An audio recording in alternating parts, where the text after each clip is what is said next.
oldest rivals.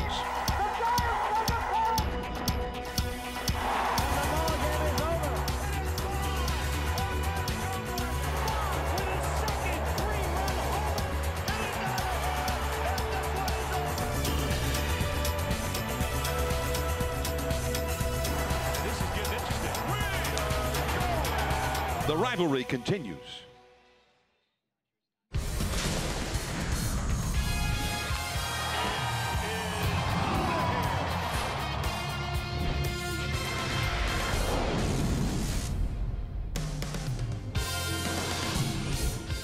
It's a perfect night for baseball in Southern California. We're at Chavez Ravine Dodger Stadium. The Giants and the Dodgers, those old-time rivals, renewing hostilities.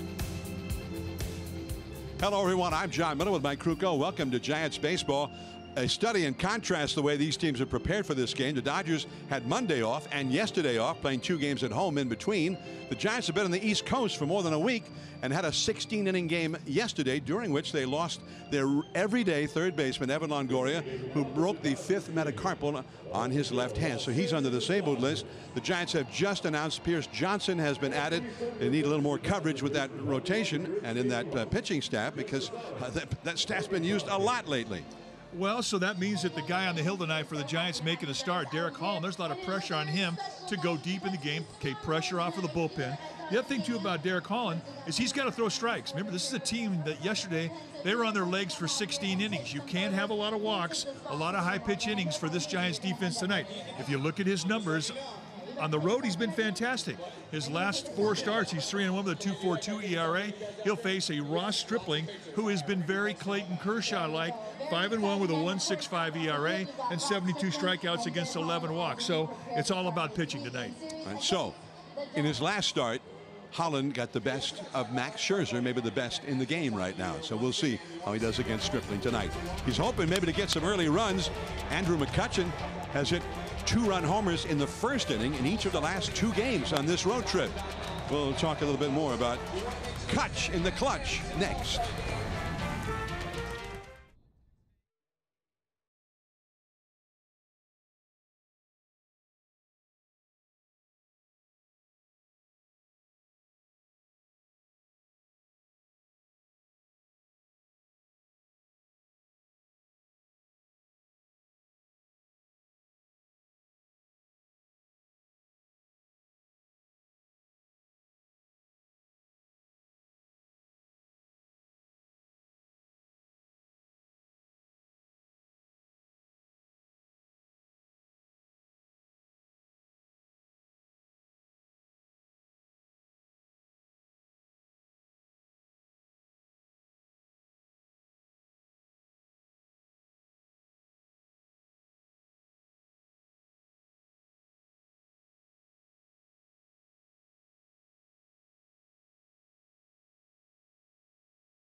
so many cars and so few entrances, it is a quagmire outside Dodger Stadium. The Giants and Dodgers getting ready to play. There's a look at it.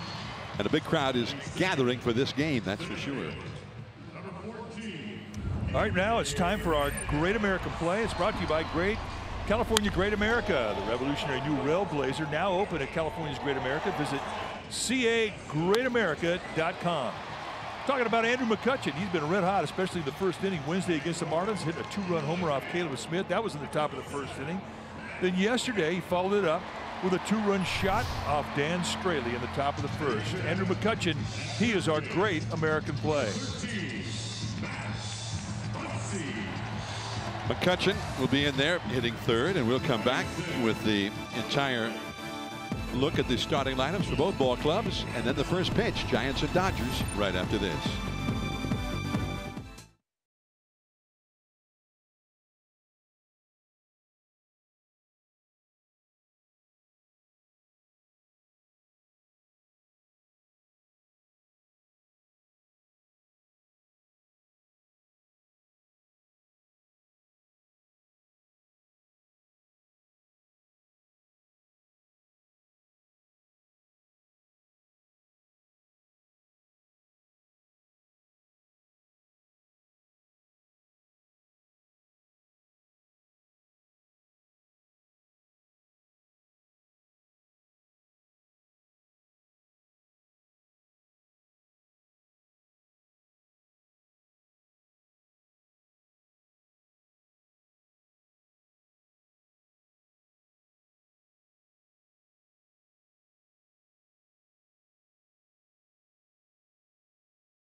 Three-game series, and the Dodgers, as we speak, take the field.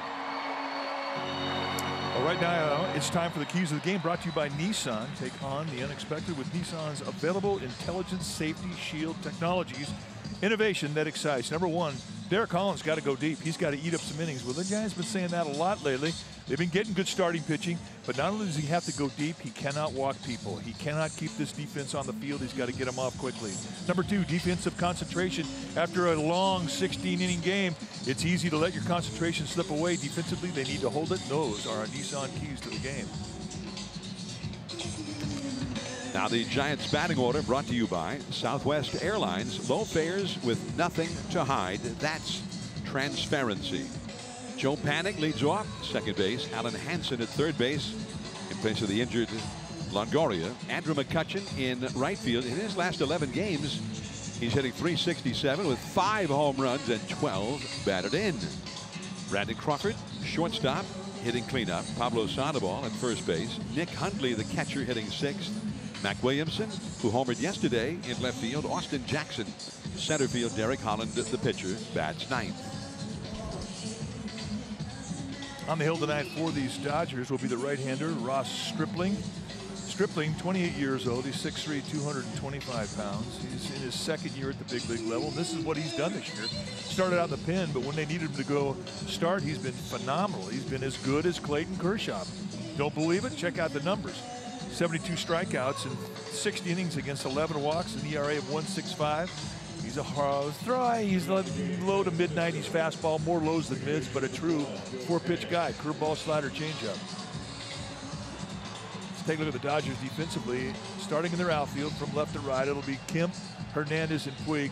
Good arms in center and in right field. Taylor, Turner there on the left side of the infield. Forsythe and Muncy on the right side. Yasmani Grandal, he'll be in the squad putting down the signs. Joe Panik, who has struggled on this road trip. He was 0 for 6 yesterday. 3 hits and 26 at bats on the trip. And he takes a fastball for a called strike. The Giants have worked really hard just getting to LA. A late arrival last night after the 16-inning game. And that is down the right field line. Puig with the great arm cuts it off. Panik's going to test him. Puig with the off-balance heave and a sliding double for Joe Panik. Joe Panik could not wait to get back to the Golden State, especially in this ballpark where he does well traditionally against these Dodgers. And it helps to get a hanging cutter. That is right out there, fat at the belt. Nice level swing. He'd been popping up a lot of pitches, collapsing his back leg, sits a little bit higher here. Gets a good pitch to hit, doesn't miss it. Joe Panik, who made history in this ballpark the first 2 games of the season in late March when he homered in each of the first 2 games, and those were the only runs of those games. Giants won 1-0 2 days in a row, and the only run provided by Joe Panik with a solo homer. So now Alan Hansen. And Hansen has been swinging the bat really well, hitting .338. And that's called a strike. Phil Cuzzy is the home plate umpire. Now time taken, and Jose Alguacil runs out something to Panik at second base. His hand protective piece. You're talking about Phil Cuzzy, the plate umpire. He's also joined by Dan Bellino at first base, Adam Hamari at second, and the crew chief Tom Hallion. He'll be at third. Cuzzy's a low ball guy, but he will give belts. You don't get big corners. 1 strike to count to Hansen. He goes after that high fastball. Out of play, and the count is 0-2. Hansen, a switch hitter. He's done most of his damage as a left-handed batter, hitting .357 from the left side. You see his numbers, and he's had so much power. He's only had 71 at bats and 14 extra base hits. His slugging percentage is .690. Dodgers shifted against Hansen, and he lays off that high fastball, and it's 1-2. Stripling has a real high release. He's right over the top. And what that does is it gives him a straight fastball, but he very effectively can pitch above the letters. It's a good pitch for him. Where he makes up for it with that real high release is in the 12-6 break on the curveball. It is it's a good one. And the changeup struck him out. So a big out, and Panik not moved up. There's Evan Longoria. And this is how he got hurt yesterday. That was the 4th inning facing Dan Straley. Fastball right on the knuckle of his left hand. It's fractured, and it's going to have to be surgically repaired.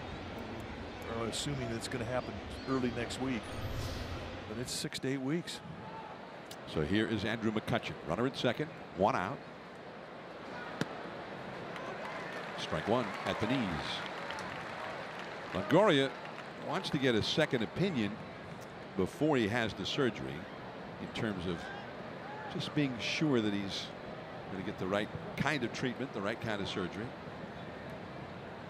Madison Bumgarner, who's right alongside him, had something similar when he got hit with a line drive in his last start of spring training. Look out. 1 ball, 1 strike now to McCutchen. Guys don't mind getting pitched inside, moving their feet, but when it's head high, that gets their attention. And not just the guy in the batter's box. Everybody in the Giants dugout all of a sudden just got quiet with that pitch there. Brandon Crawford on deck. Longoria with Bumgarner. Bumgarner will pitch here tomorrow night.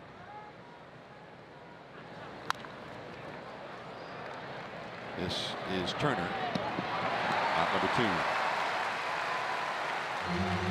2. So no first inning home run for McCutchen in this game. Shortstop, number 35, Brandon Crawford. McCutcheon had a 2-run homer in the first inning yesterday and also the day before in Miami. I think that head-high fastball was a wake-up call. I really do. You would think that this team may have been a little bit sluggish. I think the rival has a lot to do with the Giants being tuned up. But that head-high fastball got everybody going. That's better than 2 cups of coffee. So here's Crawford. Crawford had been so hot, but he got cooled off by the Marlins. And there's ball 1. Crawford had only 3 hits in that whole 4-game series. His average still at 328. 8 home runs, 32 batted in, and let's face it, you've got to cool off at some point. Got a 379 on base average. 1-1. There's that curveball we're talking about, right off the table. 4 good pitches and from an unusual release, and that kind of is what sets Stripling apart from other pitchers. You don't see many guys coming directly over the top like he does. Shortstop Taylor playing almost right up the middle as Panic gets his lead, ready to take off at the crack of the bat with 2 down. High and tight, 2-1. Flat cutter aimed right at the hands by design. It's a little bit of a breeze that is blowing into the ballpark. And there's Derek Holland, the Giants started tonight, looks on, and there you see the flag out in center field. Coming in toward the hitter. 2-1 the count. And 3-1. The switch hitter Pablo Sandoval, who will bat left-handed, is on deck. Stripling has an open base, and he's pitching Crawford very carefully. Here's Pablo. Pablo had the big hit yesterday in the 16th inning.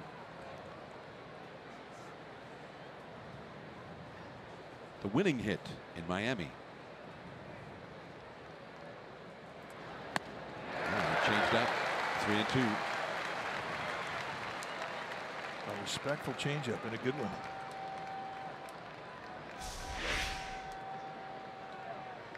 Good sell job with the arm action. Stripling's been averaging 11 strikeouts per 9 innings, so he's very comfortable in the strikeout mode. He has been the Dodgers' best pitcher in the absence of Kershaw and Walker Buehler, the rookie, who's on the DL as well. And that is going to be out of play. Foul ball. Crawford on that one. So I mean, you haven't seen Stripling throw anything of the same 2 pitches in a row. He's really mixed his 4 pitches up to Crawford.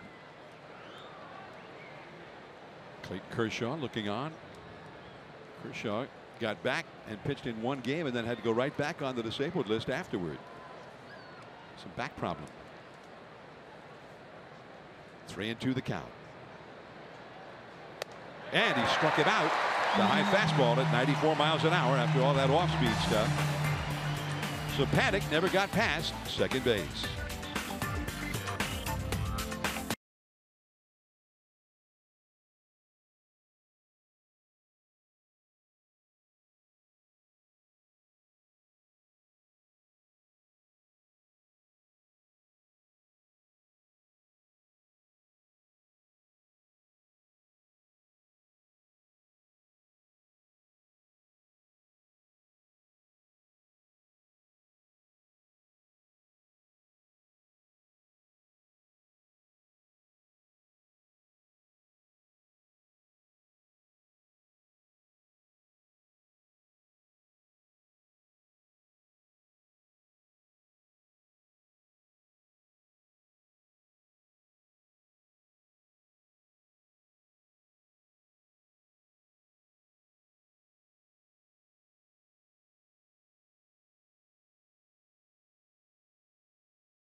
It's Derek Holland, and here's the Dodgers batting order. Chris Taylor, shortstop. Kike Hernandez, center field. Justin Turner back in there, third base. Matt Kemp hits cleanup. He's been their best hitter all year. Max Muncy, who has been he's been gold, former Oakland Athletics infielder. He's been hitting a lot of home runs. He's at first. Grandal the catcher. Puig in right. Forsythe at second. Stripling the pitcher. Bats ninth. On the hill tonight for the Giants will be the left-handed veteran Derek Holland. And when I say veteran, here's a guy who's in his 10th year at the big league level, and this is what he's done at 13 starts, 4-6 with a 4.54 ERA. And with Holland, you're going to see 4 pitches: fastball with 2 types of movement, curveball, slider, and a changeup. He's never beaten the Dodgers in 3 starts over his career, so looking to do that tonight. He has been pitching very well on the road, including his win against Max Scherzer in Washington on Sunday. And a good fastball for a swinging strike one by Chris Taylor. Holland with a 2.42 earned run average in his last 4 games on the road.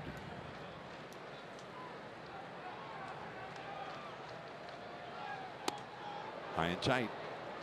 Taylor kind of dives in toward the plate, so that will get his attention. Well, when you have a high fastball up around the head of Andrew McCutchen, it makes it real easy for Derek Holland to pitch inside.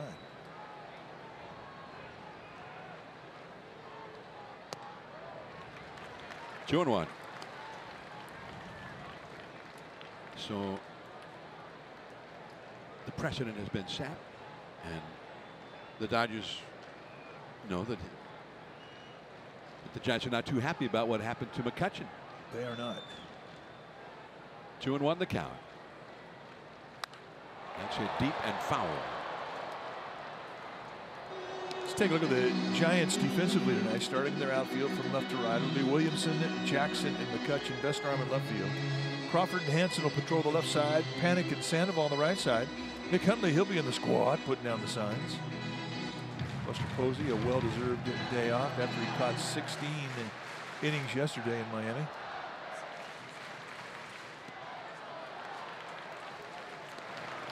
It's 3-2 now to Taylor. The Dodger team only hitting .245 and only hitting .237 against left-handed pitching. But as you see, Dave Roberts, their manager, they lead the National League in home runs. And he struck him out. Blew it right by him at 93 miles an hour. You see the highest velocity of Holland, like a lot of veterans in a 2-strike count. Saved a little bit extra, reached back, played country hardball, didn't want to walk him. We talked about how important it was that you don't walk guys when you have a tired defense behind you. It's a nice victory on a 3-2 count for Derek Holland.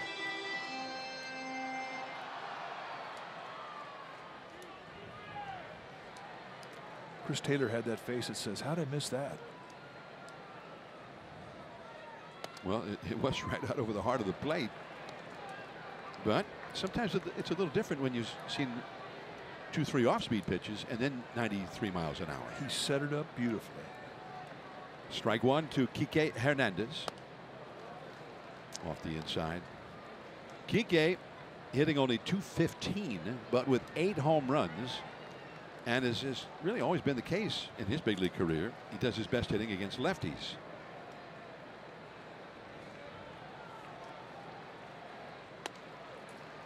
I think Kike Hernandez is one of those guys that sits fastball. You could throw him 65 breaking balls in a row, and he's going to look fastball on the next pitch. He's just never going to get off the fastball.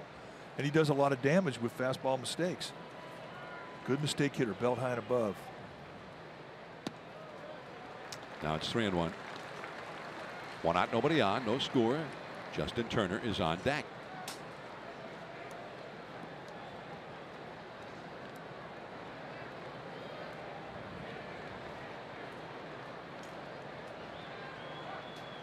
Time taken. Kike backs away. You get little bugs out there in the Dodger infield, and they can be problematic.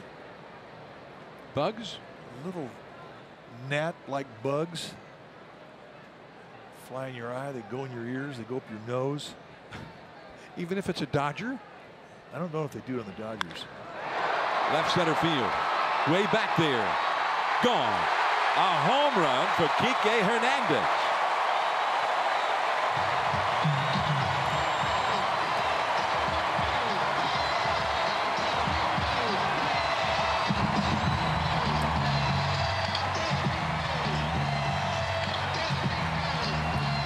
right now, Derek Holland really only believes that the fastball is what he can rely on when he's behind the count.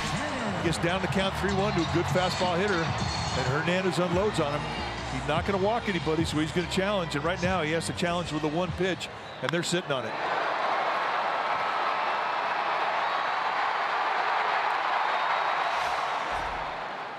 So even though he got the first hitter, Taylor, to strike out, he looks vulnerable from what you're saying. He hasn't got the curveball over. He hadn't gotten the changeup over. He did not get that fastball over to Turner, and is behind him 1 ball and no strikes. Justin Turner, who was on the disabled list earlier this year when the Giants and Dodgers played. Crowding the plate, and that will go out of play. That's an off-speed pitch in a 1-0 count, and that's what he has to do.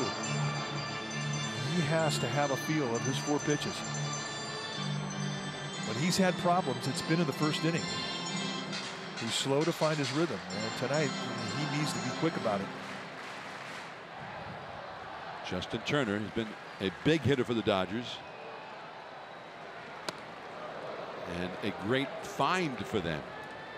But this year he got hurt late in the spring, missed the early part of the season. He's only played in 22 games. He's hitting .253 and only 2 home runs so far and 79 at bats. That is out of play off the first base side. 2-2. I mean, he's one of those guys you really don't know what percentage he's taken out there. Is he 100%? No. Is he 80? Who knows? I mean, he played 4 days in a row. Then he had to sit out 4 days in a row because of the stiffness and the pain in his wrist. So he's not completely healthy. Not what he was last year prior to the injury. Over the screen and out of play. Last year he hit .322, and he hit 21 home runs, and he only had 457 at bats. Spent some time in the disabled list in May and June of last year. Just a good pitch to hit there on the 2-2 count. And he had not missed many against the Giants since he put the Dodger uniform on. Pablo starts over, but this one is back into the crowd. 2-2.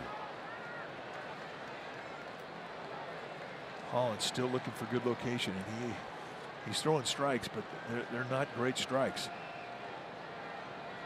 He needs to find the knee-high location.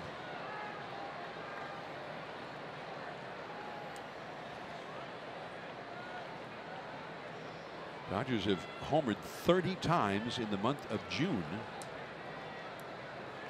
And they've hit 3 home runs in a game 8 times out of 11.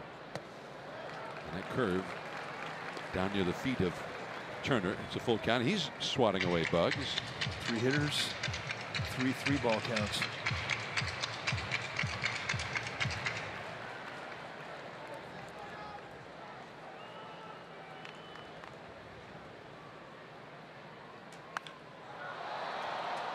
In left field, Mac Williamson, plenty of room.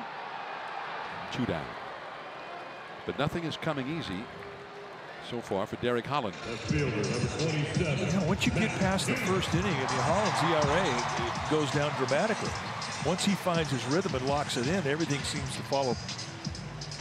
But tonight, I mean, he's been very slow to get a release that allows him to command corners in knee-high locations.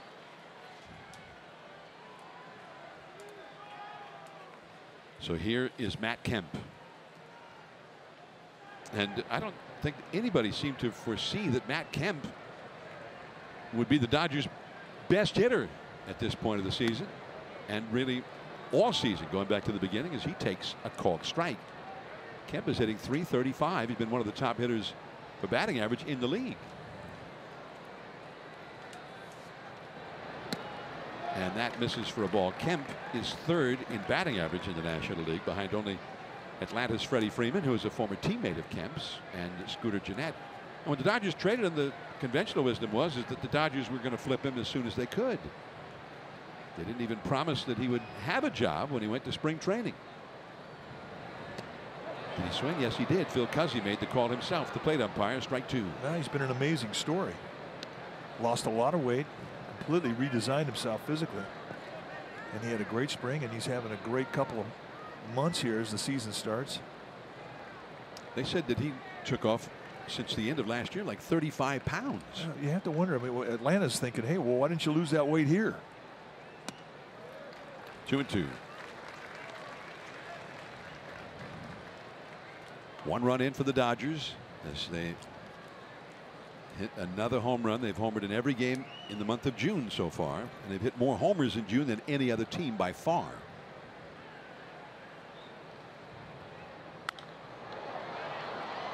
That will go out of play off the first base side in the twilight here at Dodger Stadium. When Matt Kemp came up with the Dodgers and established himself here, he was one of the best opposite field hitters with power in the National League. I mean, he flipped more balls to right center than any other right-hander in the National League. Kemp's got 10 home runs so far this year. This will be the 25th pitch of the inning, thrown by Holland. And another 3-2 count.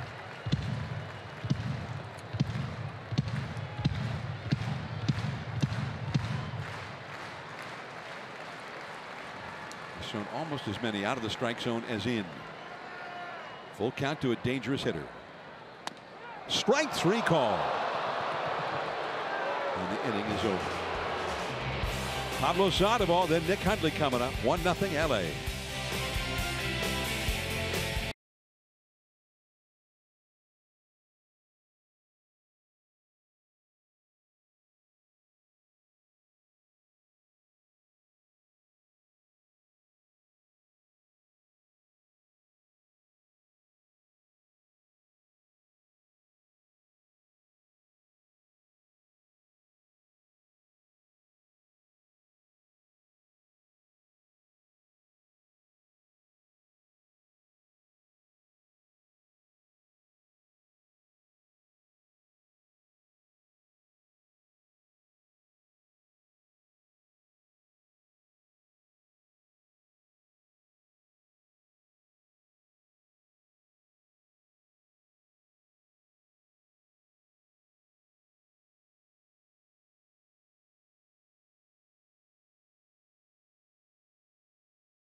One of the most popular giveaway items of the summer at AT&T Park. A week from Sunday the 24th, the first 25,000 fans attending will receive a Mount Crushmore statue presented by CarMax. It's a new item and it features Giants legends Mays, McCovey, Barry Bonds, and Matt Williams. Buy directly from the Giants at sfgiants.com. Pablo Sandoval with the Giants down 1-0, and he takes ball 1. Well, the Giants had a hard time holding a lead in Miami. They lost 8 leads while they played in Miami in a 4-game series. Finally won the final game, the only win they had there. Stripling throws one by Pablo. 1 ball and 1 strike. And Bruce Bochy today, they had both Brandon Belt, who's on the disabled list, and Pierce Johnson here. And they had to make a decision as to which way to go in terms of who to activate. And that's strike 2 to Pablo. 1 ball and 2 strikes. And it was decided after batting practice was over and assessing who all was healthy. They didn't want to make a decision and then somebody gets hurt before the game starts. So Pierce Johnson has been activated, and most likely Brandon Belt will be activated from the disabled list tomorrow, as you see him watching from the dugout. Well, and I think they had to cover the knockout, the early knockout. If you're protective of your pitching staff, especially after they played a 16-inning game yesterday, The bullpen had to eat up 9 1/3 innings. I mean, that's a significant chunk. I know most of it was eaten up by Ty Block, but still, you have to cover Derek Holland. If he were to struggle the first couple of innings, you have to have somebody who can go in there and throw at least a time through the lineup, and that would be Pierce Johnson, who was activated today. 2-2 the count. In to field it, Stripling, and he lobbed it over to first. One away. Catcher number 5. Brandon Belt today recovering from the appendectomy. Took BP. He showed no ill signs or discomfort. And he's really anxious to get back. I mean, you can imagine the great first half that he's had. To be hit a little speed bump with some appendicitis and having to have an appendectomy. Anxious to get back in. So with him, they took their time, and he looks like he's ready to go. Belt has not been on a rehab assignment. He went down to the Giants spring training complex in Scottsdale. And he got into a camp game yesterday. He'd been taking live batting practice, that sort of thing, and drills on the field. But he got 5 at-bats yesterday in a camp game there, as Nick Hundley stands in with a 1-ball, no-strike count. And then he had batting practice here, as you saw, and they liked what they saw from him, so he'll almost surely be activated tomorrow. Off the outside, 2-0 now to Nick Hundley. When you are rehabbing and you go down to a rookie league or an extended spring camp, and you got a lot of young players down there, and you're an established big leaguer like Brandon Belt, you have a target on your back. When you step in there to take at bats against 18, 19, 20-year-old kids. Right field, Puig almost comes right to him. 2 down. When you step in the batter's box and you take those at bats against those young kids, I mean, they want to gain some reputation. That's what you represent, an opportunity to gain rep. Yasiel Puig with the put out. 2 down, nobody on, and Mac Williamson will come up as Hundley heads back to the dugout. Hundley's been one of the Giants' top home run hitters. And Williamson got off to a great start when he got to the big leagues back in late April, then had the concussion and had not hit a home run since coming back from that until yesterday. And he took a low pitch that was out of the strike zone and hit a line drive into the left field bullpen at Marlins Park. 0-1 the count to Williamson. The Giants down 1-0. And the high fastball. 0-2. Good location. Right in on the hands. I think for a guy who's got an unusual release like Stripling, it really does take you time through the lineup before guys see it. They see it coming out of his hand. They get at least an idea of where to look for the ball coming from. Nice pick by Taylor. And the inning is over. That ball was hit hard. It took a wicked hop. And he caught it.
drinking Reveal Pale Ale, the craft beer that celebrates the true colors in all of us. Available at Hop Valley's Hop Box on club level at AT&T Park.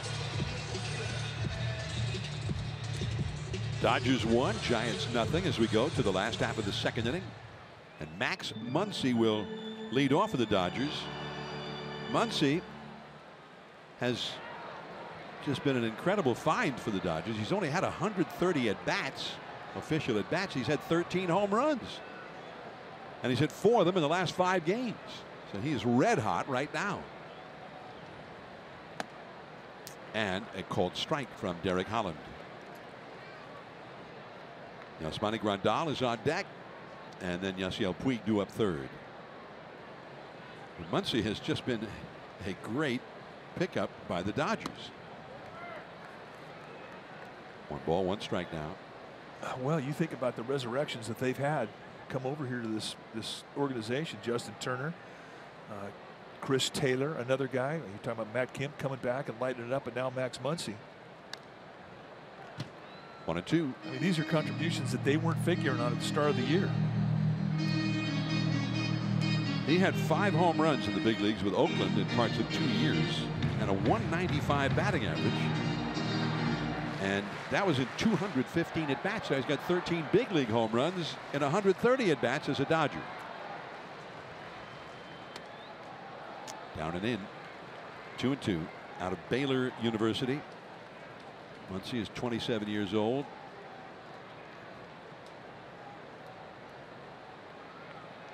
And he was a free agent. Oakland just cut him loose. You wonder how many guys are out there like that. You really do. I mean, he's got an opportunity, but to his credit, he's jumped all over it. Another 3-ball count. Every hitter he's faced has had a 3-ball, 2-strike count. On deck is Grandal.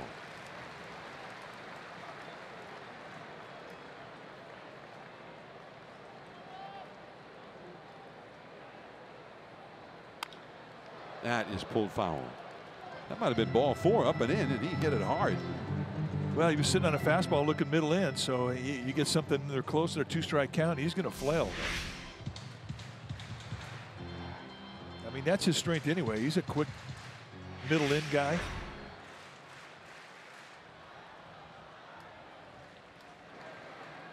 Last year, Muncy played all season at Oklahoma City and hit 12 home runs. And he is out on strikes. He thought he had ball 4, but Phil Cuzzi said no. He rings him up.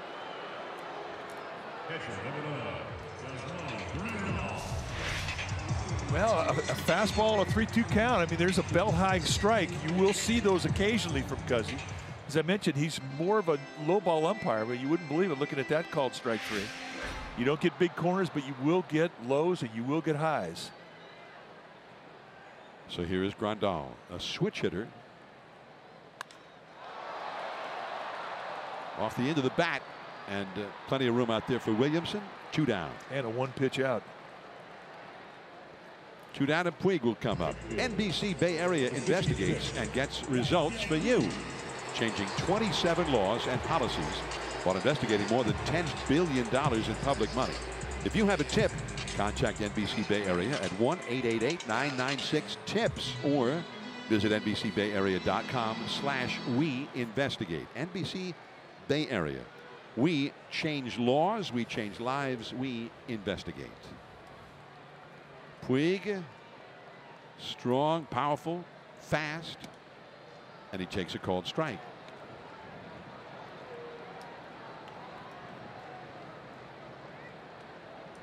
Puig hitting .263 with 8 home runs. He got hurt for a while. The Dodgers game, they're not hitting well for batting average, only .245, and that includes Matt Kemp's great batting average. But they hit a lot of home runs and they draw a lot of walks. Score runs. Ranked second in the National League in scoring runs. And it's a combination of all those home runs, more than any other team in the league, and also right at the top with the Cubs for drawing walks. So they get on base a lot. even without getting a lot of hits. And almost anybody in the lineup is capable of hitting a home run. That is foul. 2-2, and that helped them. They got to the World Series last year, lost in Game 7 to Houston, and it was a similar formula.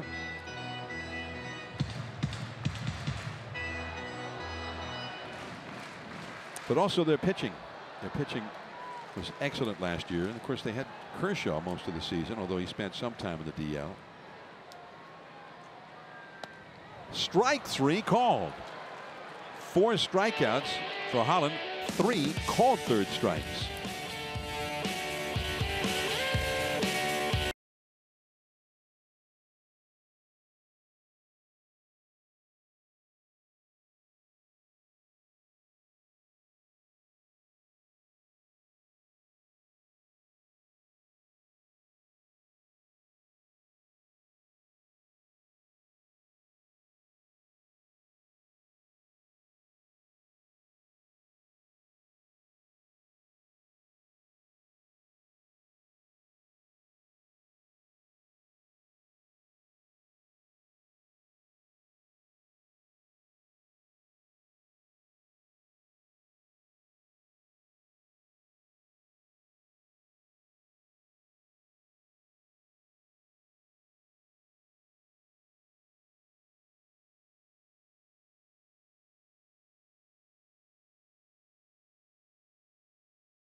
Toyota, let's go places. 55 years ago today at Candlestick Park, Juan Marichal pitched the first no-hitter in San Francisco Giants history. And it was also the Giants' first no-hitter by anybody going back to New York in 1929 when Carl Hubble pitched a no-hitter. He walked 2, struck out 5. The Giants won the game 1-0 over the Houston Colt 45s. The second-year expansion team. That ball is hit into fairly deep center, but playable. And Kike Hernandez has to put out 1 away on 1 pitch here in the 3rd inning. In that game, by the way, Willie McCovey played left field. I mean, we all think of the Hall of Famer Stretch as a first baseman, but Cepeda was playing first base and McCovey played left field, and he saved the no-hitter, going all the way back to the wall and reaching high over the wall to catch one. And I have that on good authority because Willie Mays told me the story, who was right alongside in center field, and Mays said nobody else was tall enough to have caught that ball. He was the one guy we had who was tall enough to keep that one from being a home run. So McCovey, who never had a reputation as being a great left fielder, but maybe you had to talk to Juan Marichal about whether he was pretty good out there or not. That was the day he got his nickname Stretch. 2 strikes to Holland, and the fastball is low. Holland has 1 hit in 21 at bats, and he's struck out 15 of those times. So probably drill a double into the right field corner here now that we've given those numbers. Or maybe not. The curveball. 2 down. All right, time now for our Audi control play. It's brought to you by Audi. Visit a Bay Area Audi today and get behind the wheel of the Audi model you've always wanted. March 29th, here against the Dodgers opening day, Joe Panik hit a solo home run off of Clayton Kershaw at the top of the 5th inning. That would be the final score, 1-0. And then the next day, Joe Panik hits a home run off Kenley Jansen in the top of the 9th. Panik became the first player in Major League history to hit solo home runs in back-to-back 1-0 victories at any point in the season. So here's Panic, who ripped a double into the left field corner, his first time in this one. Kershaw, who has made only 8 starts all year and has only 1 win. And is for the second time on the disabled list right now. Joe Panic, he shot one into the right field corner his first time for a double. And now he's behind 0-2 to Stripling. Nice little backdoor cutter. Showing good command with that cutter. He's laying it in on the hands tight on that inside corner to the left-handed hitters, and he's backdooring it at the knees. It's been a good pitch for him. Taylor, the shortstop, plays almost right up the middle for Panic. In the dirt this time. 1-2 the count. Stripling, he has a little history against the Giants, and the Giants fans certainly will not soon forget him. His first start as a big leaguer was in San Francisco, and he left the game having not allowed a hit. It was his major league debut. 7 1/3 no-hit innings. And he tried to put him away with that high fastball, but it's fouled and out of play. He did get charged with a run, as I think he had walked somebody, if memory serves. They went to the bullpen. He's a guy who had had Tommy John surgery early on in his career. It was his first start, so they didn't want to. He was up around 100 pitches, so they went to the bullpen, and the next guy hit a home run against the reliever. That's Muncy, unassisted putout. 3 up, 3 down, 9 in a row retired since Panic's first inning double.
Love your haircut. That's why they created Clip Notes. Notes that tell them what you like, so you get the same great haircut every time. Anywhere, great clips. It's going to be great. Downtown LA, as seen from atop Dodger Stadium in Chavez Ravine. Logan Forsythe takes a called strike from Holland. One thing about Derek Holland, he has not had a problem throwing strike one. 7 for 8 in strike ones. Then sometimes with an 0-1 count, the second pitch almost rarely has not been a strike. Well, he's given up some easy takes, but I think he's starting to settle down. Key is going to be knee highs, and he's starting to throw more knee high locations. That is going to be out of play off the first base side. 1 ball and 2 strikes to Forsythe. Johnny Cueto, he threw in the bullpen before the game tonight as planned, and apparently it all went well. And then they'll check in with him again tomorrow, see how the arm feels the day after. And if if everything still seems good, then he could be out on a rehab assignment this coming week. They wanted to throw to live hitters for like a simulated game or at least live batting practice before they send him out. It could be a couple of weeks and he'll be back if things continue to go well for Johnny Cueto. Tonight, Jeff Samardzija was supposed to make his first rehab start for the Sacramento River Cats, who are playing in Texas against Round Rock.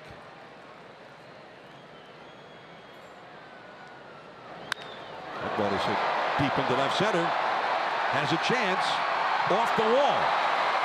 Jackson plays the carom, and it's a double for Forsythe. Almost a home run.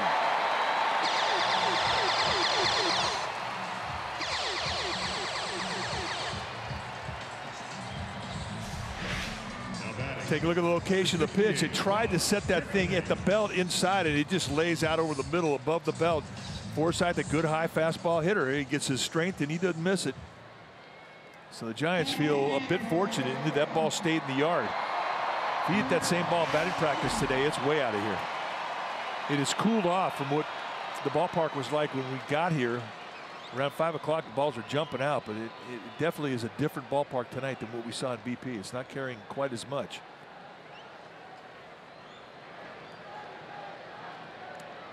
So here is Stripling after the leadoff double. He'll try and get him to third. And that's a good bunt.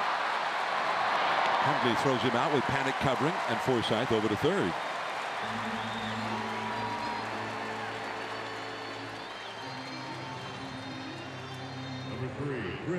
Stripling got it done right now. His 4th sacrifice bunt of the year. And the top of the order comes up now with Chris Taylor and Forsythe over at third. Stripling back to the dugout, congratulated on doing a job well. There's a lot of things about Stripling to like. In fact, earlier this year when he was working out of the bullpen, the Giants were a little puzzled why he was not starting, because he just had such good stuff. And ultimately they put him in the rotation, and he has been sensational.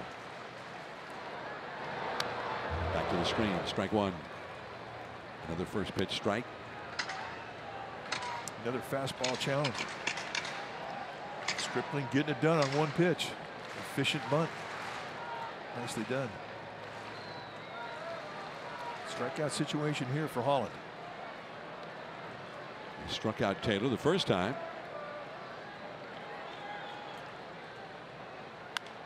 And that is a foul. And quickly, strike two. 0-2. Taylor got the old style, the old school stirrup stockings, which everybody used to wear. What is it? Maybe the last 20, 25 years they've gone away from that.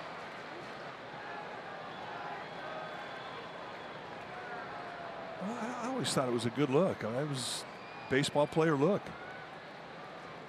Then went with the long pants that completely covered. Guys don't even wear long socks. They'll wear short socks. You see their ankles. Guys who have the long pants on, you'll see most of every major league lineup has the long pant look. But right now it's a battle between two high sockers. And he struck him out again. And he needed it, and he got it. And that's been his best velocity fastball tonight, 94. And it was perfectly placed above the hand with cut. Nice pitch. They set the outside corner target. This thing cuts all the way across the plate. It winds up being a perfect pitch. High release. He didn't throw anything but fastballs. No respect fastballs. 5th strikeout for Holland. And that's one he needed. Well, now he's got to face a guy who took him deep in the first inning, Kike Hernandez. A long home run to deep left center. 1 ball to no strikes. Forsythe led off the inning with a double that was almost a home run to deep left center. Similar spot to where Kike's home run left the yard. Stripling bunted him to third, now with 2 down. Forsythe still at third. And it's 2-0. Justin Turner is on deck. Well, those are good misses. And the guy who's already taken you deep on a 3-1 fastball, you don't want to get burned on a fastball again. So he's been very careful. He started those cut fastballs on the inside corner and let the movement take him off inside. This becomes a big 2-0 pitch. And the breaking ball. 2-1. Good pitch. Here's the home run. It came in a 3-1 count. He set an outside target. This is laid right out over the middle at the knees. And Hernandez, who sits fastball, waiting in the bushes for it. Hits home run number 9.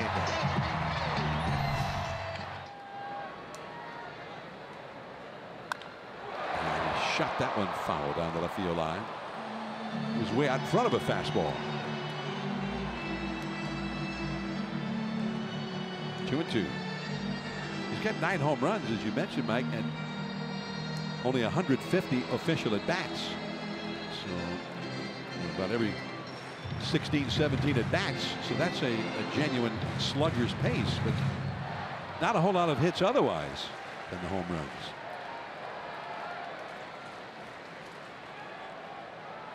Two and two. Way up out of the strike zone. 3-2. He's staying with the fastball against it. Yeah, I think they wanted to try and cut that thing on the outside corner, just sort of nibble and maybe catch a corner. Pretty easy take for Hernandez. This will be the 55th pitch, or 55th pitch of the game already. We're only in the 3rd inning. Thrown by Holland. Popped up, foul, and this will go back out of play. Good off-speed pitch. One thing about Kike Hernandez, I mean, when you throw him the off-speed stuff, rarely is he timed to it. And there was a reach in that swing on the 3-2 count. Clayton Kershaw looking on from the dugout. Forsythe, the runner at 3rd. The Dodgers lead the Giants 1-0. And Holland trying to prevent a run here. 3-2 the count. And he walks him.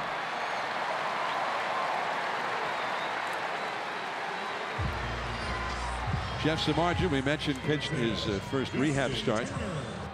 And it looks like it went pretty well. 4 strikeouts, no walks, only 1 hit allowed. He threw 43 pitches, which is right about as planned. Well, those are good numbers. I mean, it'll be interesting when we get in the clubhouse after the game to find out what the velocities were of those fastballs. But that's a good start back. The Giants need him. They need him to be healthy. So then he would also make a start. The Sacramento team gets back to Sacramento this coming week, maybe Wednesday. He would start again. Here is Justin Turner. Runners at 1st and 3rd, 2 down. Way outside, ball 1. Way outside and way high. Turner flied out to left his first time.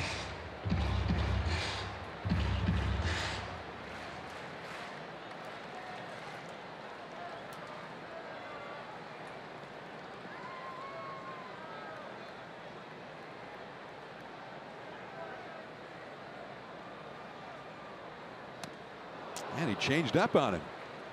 A good one. That was the biggest surprise when I saw Derek Hall in spring training, because when we saw him early in his career with the Rangers, I mean, he was a power guy. A lot of hard fastballs. He didn't have a changeup. And when we saw him have the good changeup in spring training, I really thought that was the pitch that allowed him to make this club. And he came back from the changeup with a fastball and put it right by him. And that's a good 1-2 pitch combination. The changeup sets up the fastball. And we're talking about a guy who's a good fastball hitter. And that, I mean, the other thing too about the changeup, it not only sets it up, but you don't have to have great location with it all the time if you've got a really great changeup going. 2 on, 2 out. 1 ball, 2 strikes. And the high fastball is popped up. A long run for Panic, and he's got it. Pablo never saw the ball from first base, but it was Panic's ball all the way. Holland gets out of a jam. Hanson, then McCutchen.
Go with a special tribute to the 2002 World Series team and a special VIP experience on Saturday the 23rd. You can attend a pregame panel with some of your favorite alumni from that 2002 team, featuring Barry Bonds, Dusty Baker, David Bell, Rob Nan, Kirk Reeder, Jason Schmidt.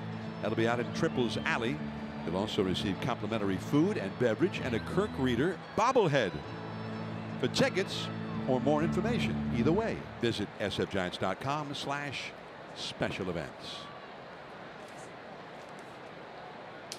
Alan Hansen,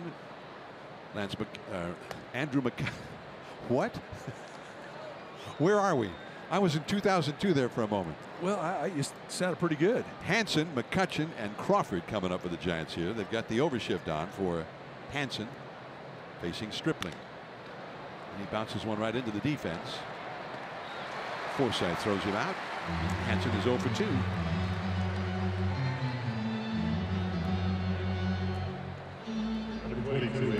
Now McCutchen.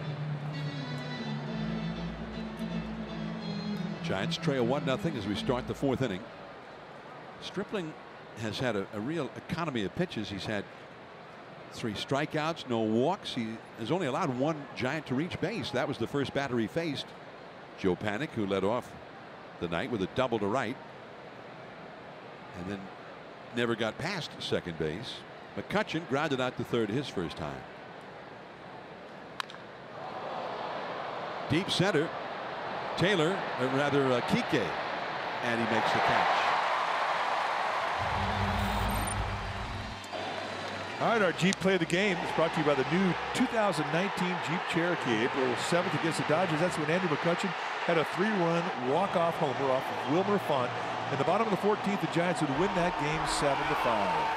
Our Jeep play of the game. That was so dramatic. The Giants had fallen behind in the top of the 14th, 5-4, and then he came up with 2 men on and got into such a battle. It was the 12th pitch of his at bat, which he hit out of the yard for a home run. He fouled off pitch after pitch after pitch.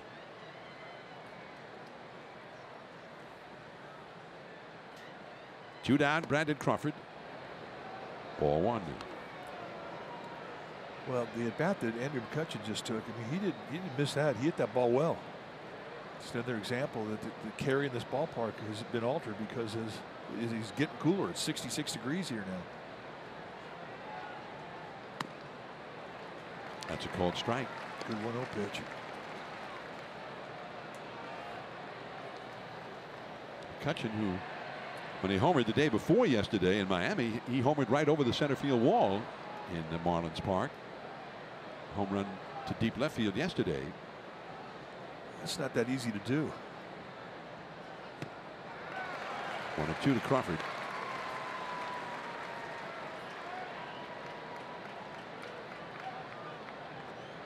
In Marlins Park, it's a big ballpark.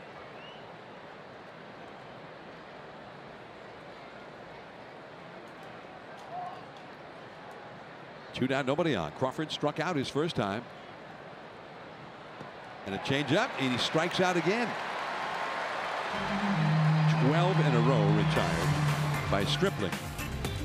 Matt Kemp coming up.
They make it easier to access your favorite entertainment at home and on the go. Xfinity, the future of awesome.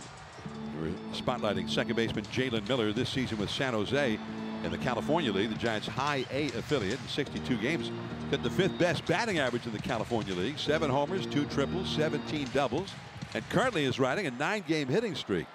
He was a 3rd-round draft choice 3 years ago. He's only 21 years old. Remember that name, middle infielder Jalen Miller.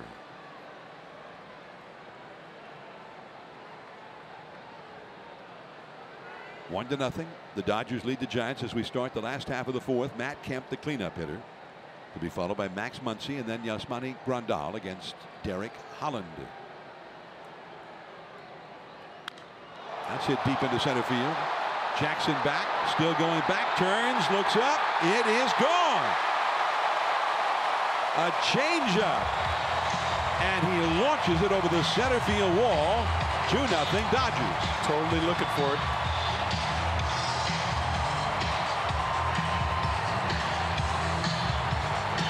Watch a hitter's back leg, and that'll tell you what he's sitting on. If he's sitting on a changeup, if he's sitting on a fastball, if he's sitting in between, back leg, boom, unload it. You know when you're throwing a changeup first pitch, you're not going to try and paint a corner. You're going to go right in the middle of the strike zone. And Matt Kemp was waiting for it. He ambushed him. He ambushed him. 11th home run of the year for Matt Kemp. The Dodgers have hit 2 home runs in the game. That's been their game. Max Muncy has been hitting a lot of them. He's gone deep 4 times in the last 5 games. He struck out looking his first at bat tonight. Crawford plays him way over toward the middle. The second baseman Panic is out into shallow right field. And that's a swing. Did he swing? Yeah, the third base umpire says yes. Tom Hallion on the appeal. Well, they could have asked us. We just said the same thing.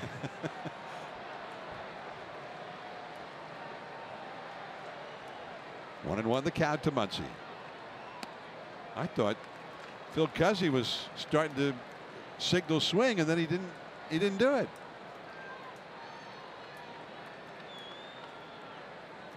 So Tom Hallion did. 2-1 the count. Muncy 13 home runs overall. Fouls it off his right foot. Strike 2. Dodgers now with 88 home runs, more than any other National League team. But they're having kind of an amazing run. This is only their 12th game of the month of June. That's their 32nd home run. They're averaging nearly 3 home runs a game for the month.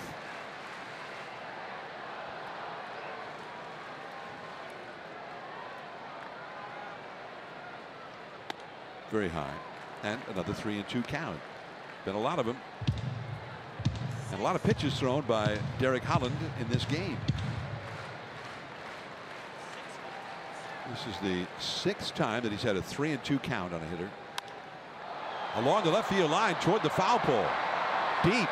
It is foul. A long run for Mac Williamson. Finally, he went into a slide to avoid crashing into that sidewall. It gets very close to the foul line in the corner. But it was out of play. Every time he hits over the wall, I start to cringe a little bit. But that's how you protect yourself. Get close, go into a slide. And there are no mounds to trip over there. When he suffered the concussion, he was chasing a ball somewhat similar to that in shallower left field, and then ended up stumbling over the mound and tumbling right into the sidewall head first. Out in right field, Joe Panic. Out number 2. So the overshift pays off. And Muncy is gone. 1 away. Quinn Kuiper talked about how odd it was for a second baseman to be that far out in the outfield and field a ground ball. That didn't happen as much back in previous generations that it does in this generation, where you see it all the time. But even so, it's still weird to see Joe Panic standing out in the outfield during batting practice taking ground balls, and he's way 20 feet away from the cut of the grass in the infield. So and you've got to do it. You've got to get used to it. It's a different bounce. And it can be a different bounce in different ballparks too. Oh, absolutely. Ball 1 to Grandal.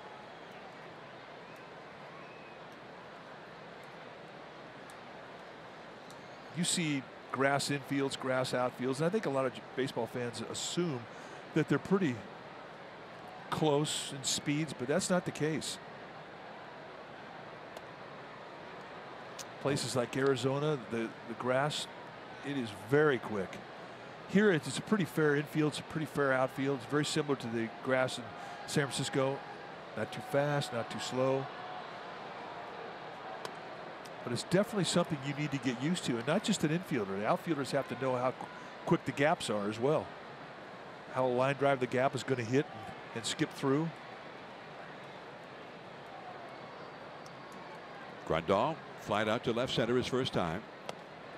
2-2 the count. Well, I think our friend Javier Lopez,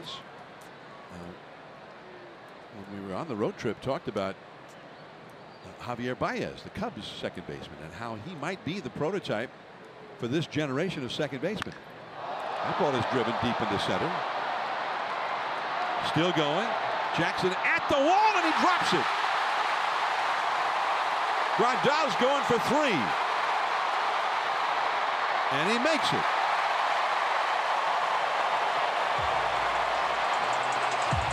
Austin Jackson never quite seemed to believe that that ball was going to carry as far as it did. No, I don't think he saw it very well. It's dust right now. It's hard to see. Pop-ups, fly balls, they're problematic. I mean, he never took his eyes on it, off the ball rather, when he was in his route, but I don't think he ever felt comfortable over it. And this is an embarrassing error for an outfielder. That's a 3-base mistake.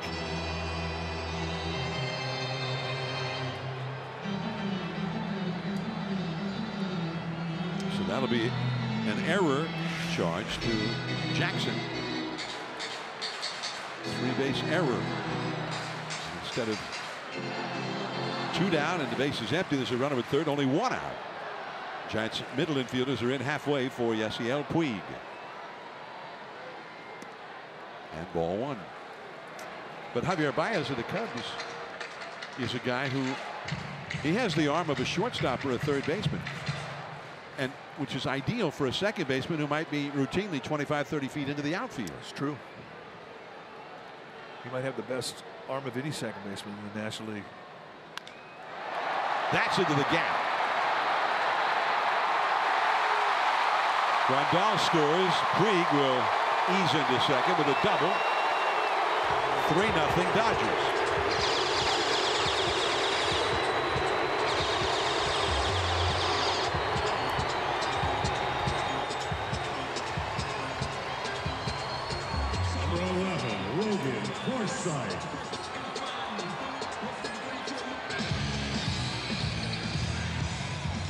Now the Giants make a mistake and the Dodgers just capitalize on it.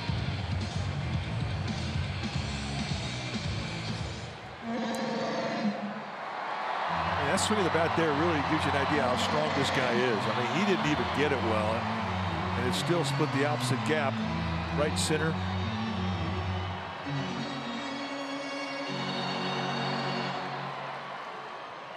Strong. So 2 runs are in, 1 out. Here is Forsythe, who hit a double high off the deep left center field wall his first time.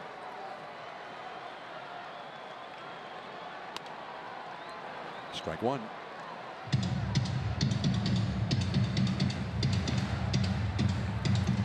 The Giants have had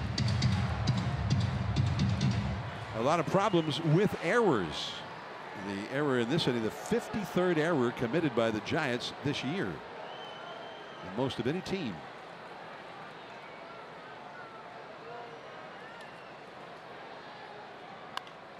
Popped up. Pablo comes down the line. He was staggering a little bit, but he caught it.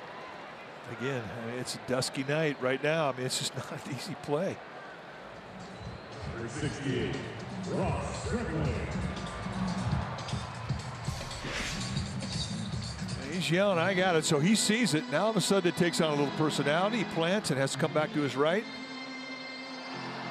And in the end, pretty much the sweet spot of that big old glove. So now Stripling will come up. Giants have made 52 errors this year. And Only the Cardinals and the Phillies are close to that. Arizona's only made 23 errors. Colorado 23 errors. Teams in the division. Well, I mean, that's something that has to improve as the season goes forward. We thought one of the keys tonight was being able to hold your defensive concentration. And bunts. Trying to bunt for a hit with 2 down. Sneak attack play. When you play 16-inning games like the Giants did yet, or 16-inning games like they did yesterday in Miami, you can let your mind can wander. I mean, you can be tired mentally as well as physically. Well, plus you've got a game going here where your pitcher is throwing a huge number of pitches. Every inning is a grind. This will be the 79th pitch of the game thrown by Holland. We're only in the 4th inning. Stripling fouls it. Well, 0-2. Ideally, you want to be 60 pitches or less at the end of the 4th inning. It gives you an idea of how many extra throws he's had to make tonight. But in his defense tonight, I mean, his defense has let him down. He's not been able to pitch through it. Kurt Young, Giants pitching coach. Puig, who runs well at second. Stripling trying to knock him in. Stripling 2 hits, 15 at bats for the year. And that was off his foot, a foul ball. Dodgers lead 3-0 here in the 4th.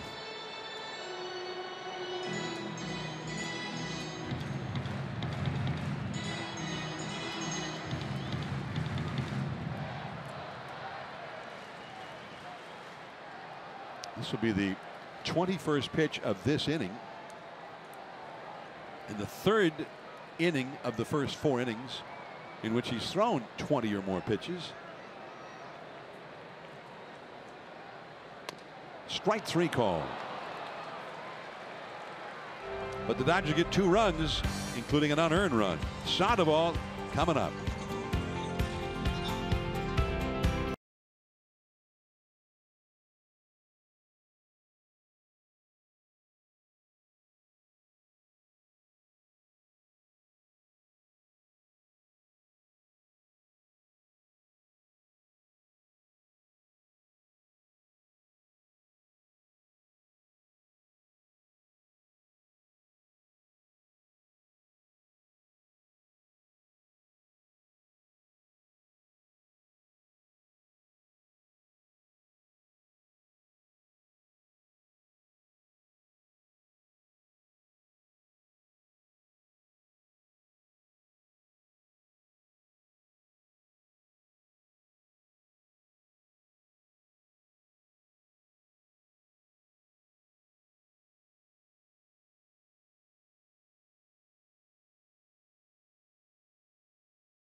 Designed for the grind and comes through every time.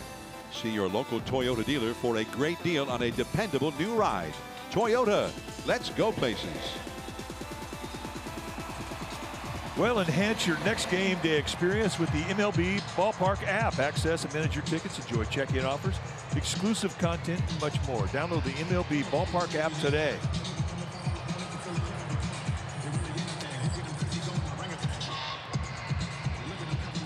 Dodgers 3, Giants nothing as we head to the 5th inning. Ross Stripling, who made his major league debut against the Giants a couple of years ago in a game in which he left having thrown 7 1/3 no-hit innings against the Giants.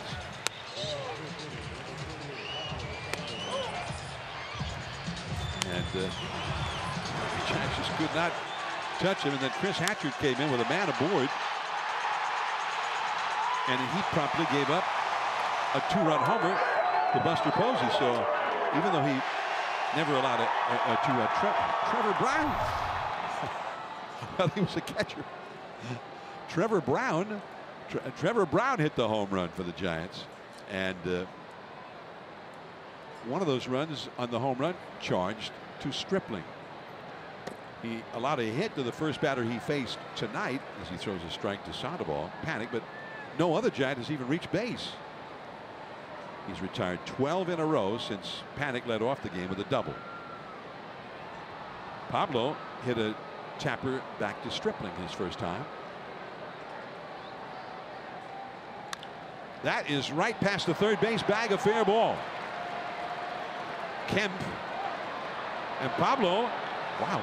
Pablo came around first with the big turn, and then Kemp was holding the ball, and Pablo decided not to test him. Well, I think it's a wise decision. You're down 3-0 here. I mean, you have a leadoff base hit. You just put that pitcher in the stretch. Now, Kemp does not have the great arm that he had when he first got to the big leagues, but he's still an accurate arm. And from Sandoval's perspective, it just wasn't worth the risk.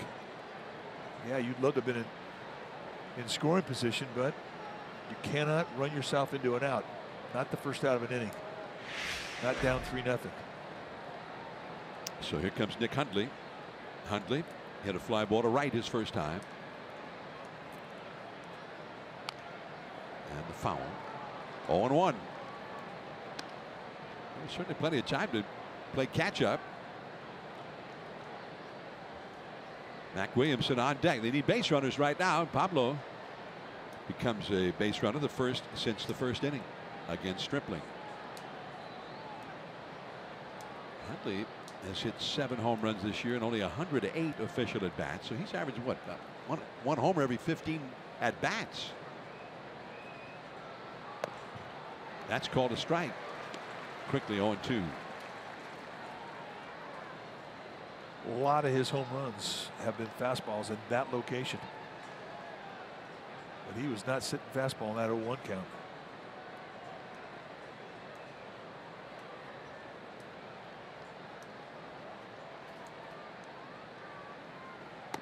And he chased and didn't get it. Strike 3.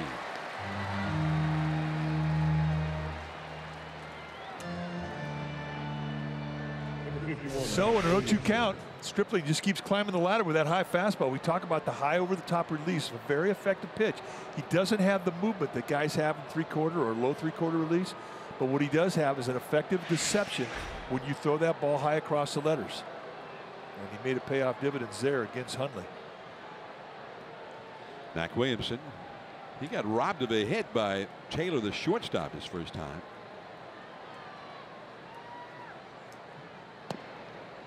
Ball 1. Williamson hit a shot, left his bat at 102 miles an hour, one quick hop, and Taylor shot the glove out to his backhand side and snared it.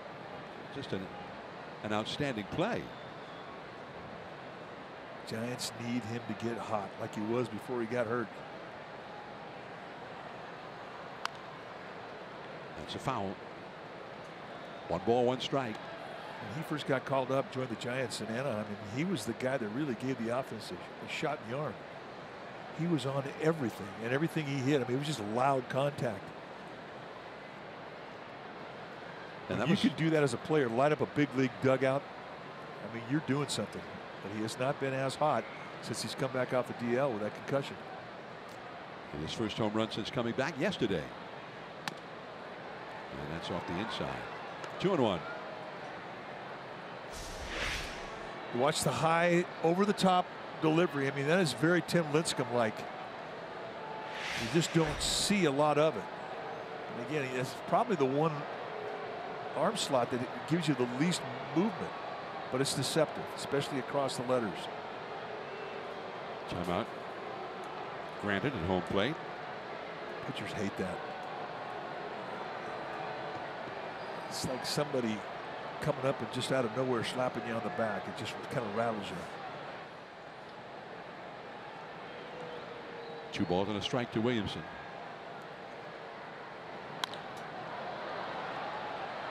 Center field, Kike Hernandez.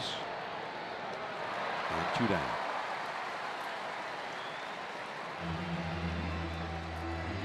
And here comes Austin Jackson. 16, Austin Jackson. Jackson hit a fly ball to center his first time. Giants have only the 2 hits so far against Stripling.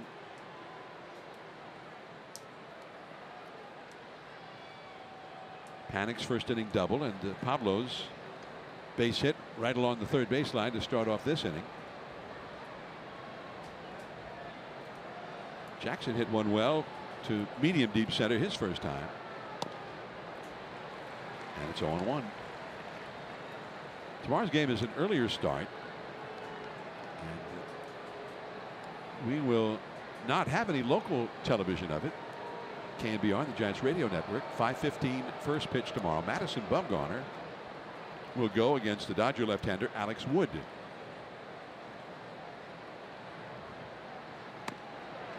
Strike 2.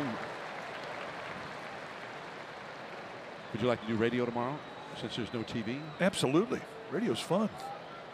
TV's fun. We kind of have a fun gig here, you know. I mean, yeah, I'm thinking of doing the game again tomorrow on radio. As long as it's fun. In the dirt, smothered by Grandal. Well, Jackson, he'd like to do something with the bat here. He dropped that fly ball off the bat of Grandal for a 3-base error that turned into a run later in the inning in the 4th. Now here in the 5th. Trying to make something happen with the bat. Hitting .250 for the year. The outfield plays him toward the right field side.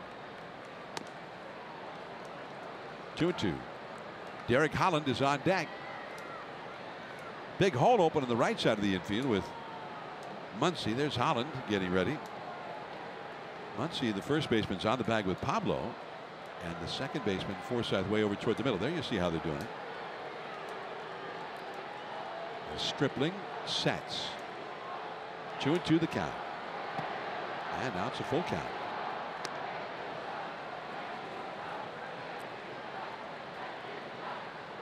So Pablo will get a head start here on a 3-2 pitch with 2 down. Giants and the Dodgers. They played a lot. They played 10 times against each other the first 28 games of the season, which is rather amazing. Pablo running, and now Turner throws him out. 1 hit, 1 left. Top of the order coming up for LA.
They created clip notes.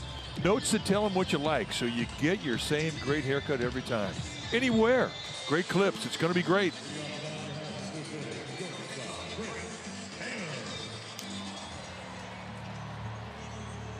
Dodger Stadium. Here we go to the last half of the 5th inning. LA 3, the Giants nothing. Johnny Cueto threw a bullpen session before the game, and it apparently went well. And the next step along the way is for him to throw a live batting practice session or a simulated game. Here is Chris Taylor, the leadoff man for the Dodgers, against Derek Holland. And he curves him. Strike one called. Nothing harder than a DL for a professional athlete. I mean, you try to be patient, but it's just you don't have your body. You're hurt. Well, he threw in the bullpen the other day when the Giants were back east, and Bruce Bochy was the guy who stood in like he was a hitter. Bochy said, "Listen, I'm an old guy now. I don't move well. Don't kill me." And he said it was really amazing to watch Cueto after all this time being out of commission, because immediately he said he was an artist. First one's knee high on the inside, the next one's knee high on the outside, and he was putting him in just pitcher's spots, pitch after pitch after pitch. Oh, he's so much fun to watch. I really miss watching him pitch for that reason. I mean, he carves, he creates. And that is the 3rd straight time that Chris Taylor has struck out against Holland tonight.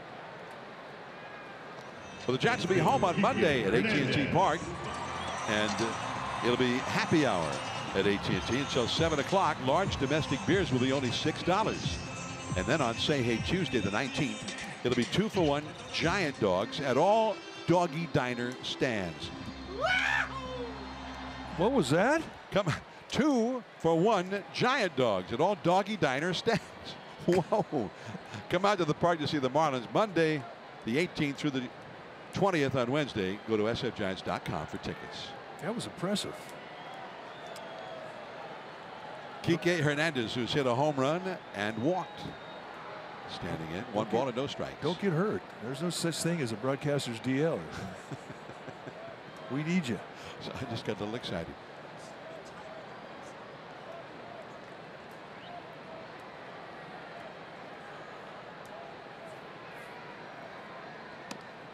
Two and 0 the count.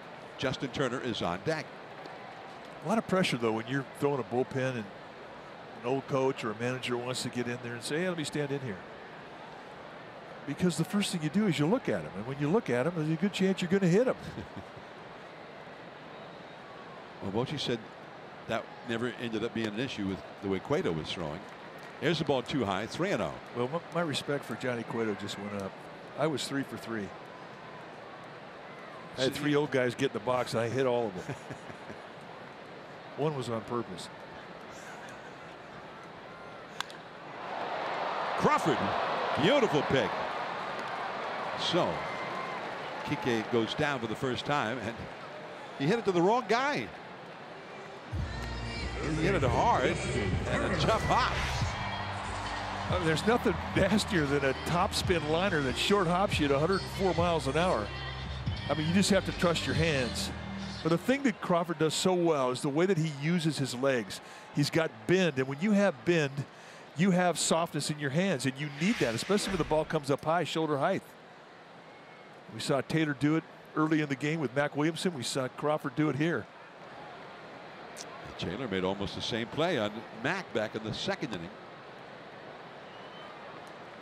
So 2 down, Justin Turner takes a strike. Turner has flied out to left and popped out to second.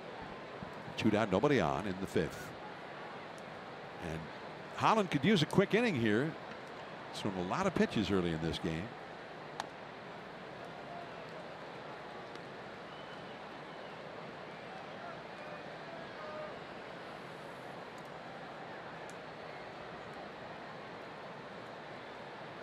Dodgers lead 3-0 in the 5th. Down the left field line, foul.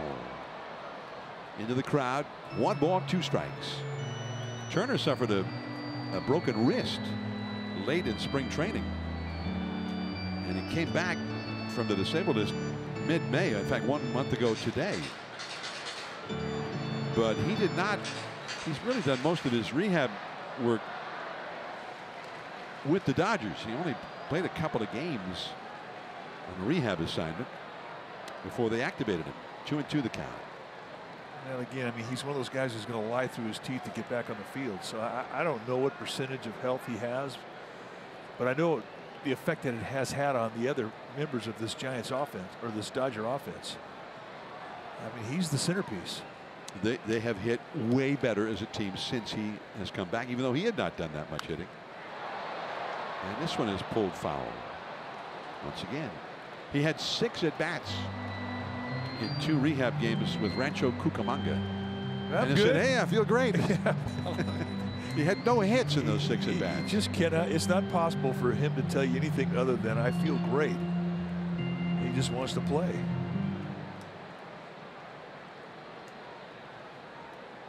He's in the vanguard of hitters with that uppercut swing.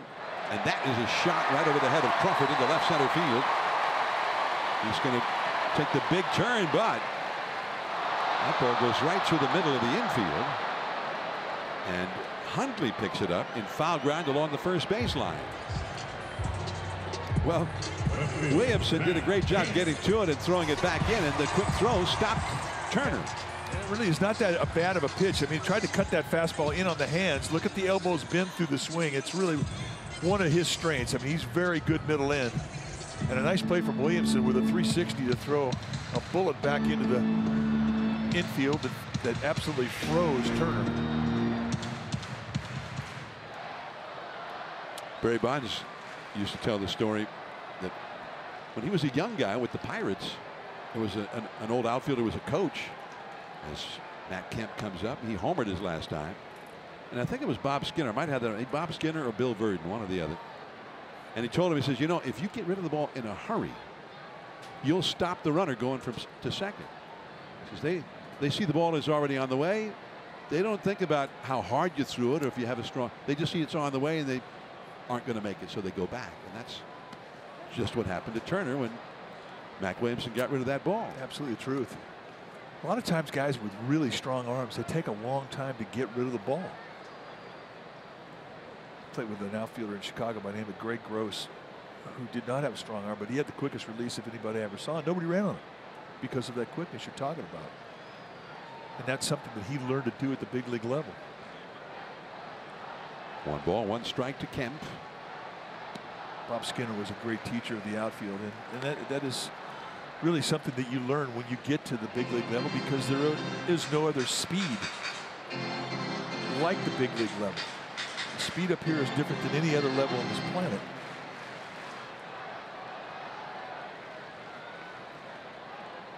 Two and 1 to Kemp, having a great year. We always talk about the guy in the infield who always has to have the strongest arm. This is the swing of the bat on a first pitch changeup from Matt Kemp. This came back in the 4th inning, leading things off. It was a 1-0 ball game at that time. That's an impressive home run. And he'll guess off-speed pitch in this 3-1 count. I mean, he'll definitely tune in to something specific ahead of the count 3-1.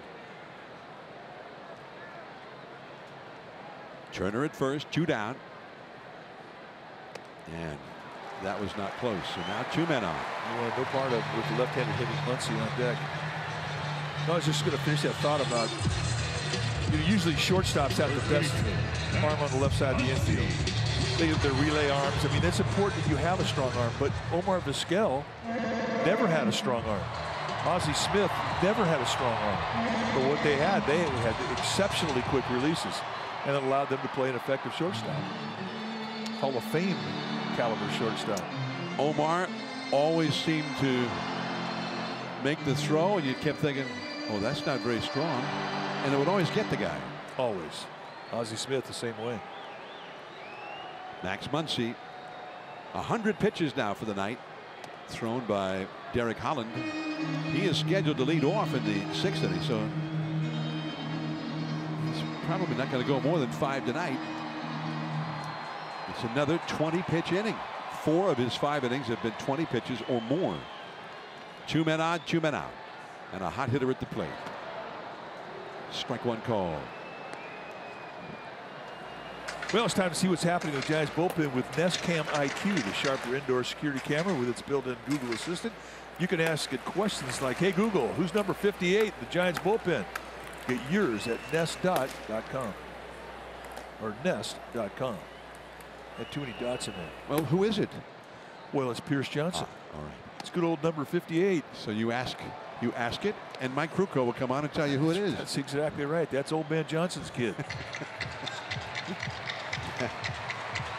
I think if you were connected with it, and you were the one who was telling who it is, that would be a good selling point. That would be good. 2-1 to Muncy, and that gets away from Hundley. And now the runners are at third and second. This was 2 down and nobody on when Turner got the base hit. And this is a critical spot in this game now. Well, it'll be interesting how they rule this thing. I think it should be a wild pitch. I mean, it was a fastball that kind of tailed away from Huntley, but anytime an official scorer doesn't see a hop, there's a tendency to give a catcher a pass ball. We have not heard anything yet. Runners in second and third, 2 runners in scoring position. 3-1 the count. The bloop, and Holland takes it himself. Great pitch. And I think he cracked the bat of Muncy in doing it. So 2 stranded, on to the 6th. Perhaps we've seen the last of Holland tonight. Ball's not carrying the left.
Airlines, low fares, no hidden fees. That's transparency. The view from downtown LA. The Giants not far from downtown up in Chavez Ravine as we head to the 6th inning. And Derek Holland, 3 runs, 2 earned runs, but 104 pitches in those 5 innings, and the Giants will send up a pinch hitter in his place, so his night is over. Hunter Pence to lead off against Ross Stripling. Soaring pop fly, shallow right center. Puig. Pence is quickly retired against Stripling. Giants only have a 3-man bench tonight. They brought up a pitcher when Longoria was placed on the DL. Of course, they've been going with a 4-man bench anyway. And with the 16-inning game yesterday, the 8-man bullpen was not quite enough. They just in case, they felt like they better get another fresh arm in here. There are a few guys that Bruce Bochy wants to avoid using tonight, who've been working so much. Joe Panik, that's a called strike. Panik has doubled to right and grounded out to first. like Sam Dyson. Dyson's been in 5 of the 7 games on this trip. And Tony Watson, who worked an inning in the 3rd yesterday, he's been in 4 of the games. At the knees, he got the low strike on that one. 0-2. Bruce Bochy has always been very good at protecting his bullpen, and he knows they're stressed right now. And he and Bobby Evans, Ryan Sabian, they got together and they figured, well, let's, for at least one day, let's protect everybody. And that's why Johnson came up. Tomorrow, Belt's going to get activated. There's going to be 4 regular guys on the bench. They won't be shorthanded with just 3 like they are tonight. But it was really a necessity today following the 16-inning game. With only a 3-man bench, you have Buster Posey at catcher and Pence and Hernandez outfielders. And the question was, well, who would be an extra infielder if you needed him? Buster, we know, can play first base. And I guess Pablo to play third, and probably Pablo, once Belt is activated, Pablo will probably become the 3rd baseman most often.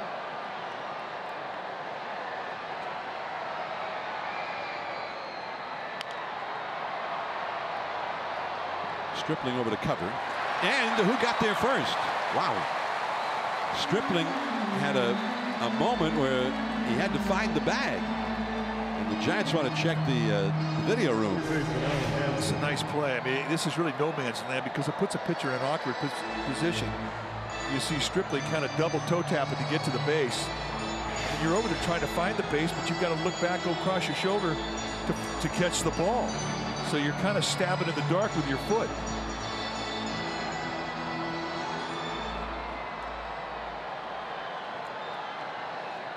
So 2 down. Alan Hansen will come up.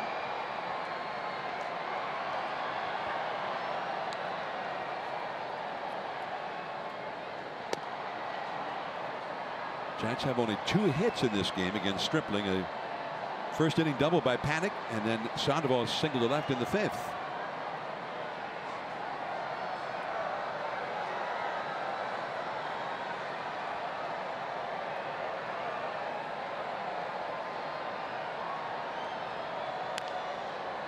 And that is a foul. Another changeup. Another good changeup and a 1-0 count.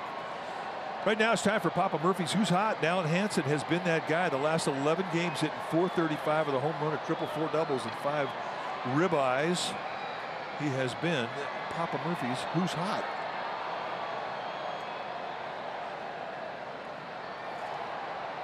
Hitting well and hitting with power. They've got 3 infielders stacked up on the right side against him. Only Turner remains on the left side. And Turner, respecting the speed of Hansen, is not all the way over to short. He's playing fairly shallow. 2-1.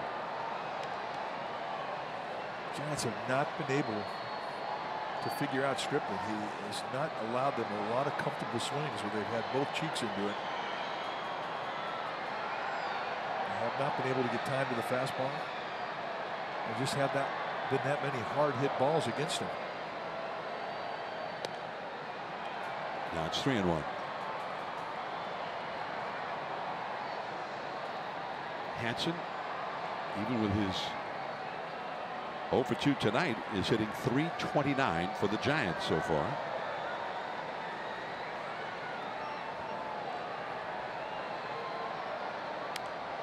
And a pop foul. Grandal comes back, but it is over the screen into the crowd.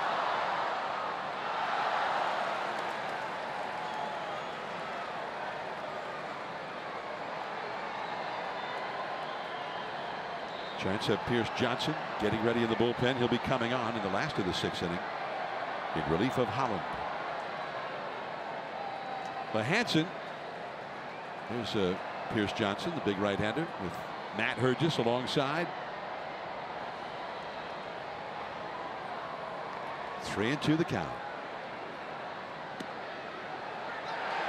Strike 3 call. Hansen not happy with that call, and neither is Bruce Bochy. Tossed.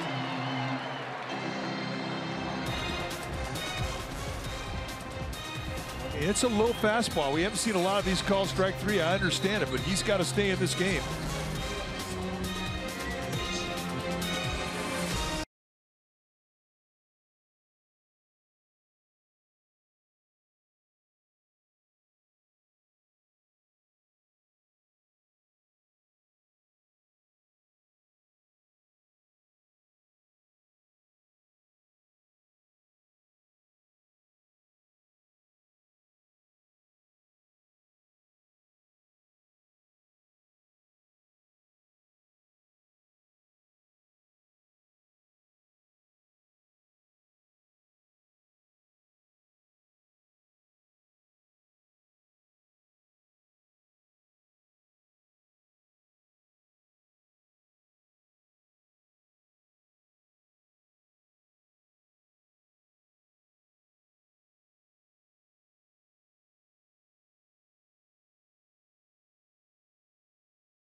Of the Giants and the A's, Bay Area Revelations, the award-winning documentary series from NBC Bay Area, presents Champions of Baseball, featuring exclusive interviews with legendary figures such as Willie McCovey, Raleigh Fingers, Vida Bloom, Jose Canseco, Madison Bumgarner, and a rare sit-down with Barry Bonds. Relive the great moments that defined Bay Area baseball tonight after the game on NBC Bay Area.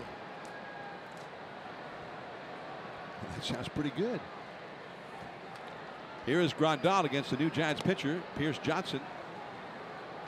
And it's ball one.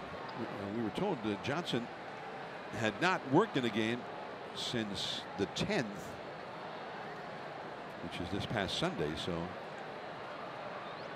he should be able to go for a while if needs be. There's a foul backing out of play. Well, he's got about 60 pitches in his arm. And I think what they'd like to see him do is get through this lineup. I don't believe there's going to be a one-inning outing. Johnson, a 4-pitch guy, and you can see low to mid, sometimes high 90 mile per hour fastballs. I mean, he's got good stuff. Curveball, slider, and a changeup. Right back to him. So Grandal is 0 for 3, although he's the one who hit the fly ball that was dropped for a 3-base error by Austin Jackson in the 4th inning. Big play in this game. The Dodgers with a 3-run lead instead of a 2-run lead. They hit 2 solo homers from Kike Hernandez and Matt Kemp. And then they got the unearned run after that long fly ball that ended up not being caught. So here comes Puig, who knocked in Grandal with a double to right center back in the 4th. You know, when you think of taxi squad, you think of football. There's a taxi squad in football. Well, now there's a taxi squad in baseball, which started this year, basically. And that's what Pierce Johnson was on today when he got to the ballpark. They didn't know if they were going to activate him. He was kind of out there in limbo. And baseball didn't really know what to call it. Somebody came up with taxi squad, and they kind of went, okay, fine, let's just go with that. I still think that's subject to change, though. Because it's a football term. Yeah. So what could you call it? Besides the taxi squad. Well, I'd call it a taxi squad. You have to be more creative than that.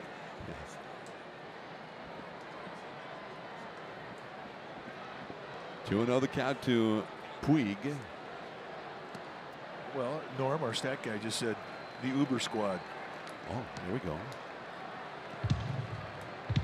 But then people would think that, you know, there's advertisement on top of it. So, well, maybe that's what's happening. The marketing people at the commissioner's office are trying to cut a deal with Uber as we speak. 3-0 the count to Yasiel Puig. Swings away. Jackson out number 2. Second baseman Logan Forsythe. It's a couple of times that the Dodgers have gone after a 3-0 pitch, and they've hit it pretty hard both times. That's a bonus for a pitcher. I think the one thing the Giants would like to see from Pierce Johnson is a little more challenge with his fastball. It's real easy up here. Even when you have a fastball, it's a mid-90s velocity like Johnson has. You can shy away from it, and you can start throwing and get breaking ball happy, which is kind of what happened to him. So you give yourself a little more credit for the kind of stuff you've got. Exactly. And the way you do that is you throw more off-speed pitches early on. It sets up that fastball. A fastball off of a changeup looks much faster than just a straight challenge fastball on a first pitch. 2-0 now to Forsythe, who hit a long double in the 3rd inning, although it did not turn into anything for the Dodgers. He nearly had a home run. The thing too is if you have 2 types of movement with a fastball like he has, 4-seam and 2-seam, you can make that 2 pitches.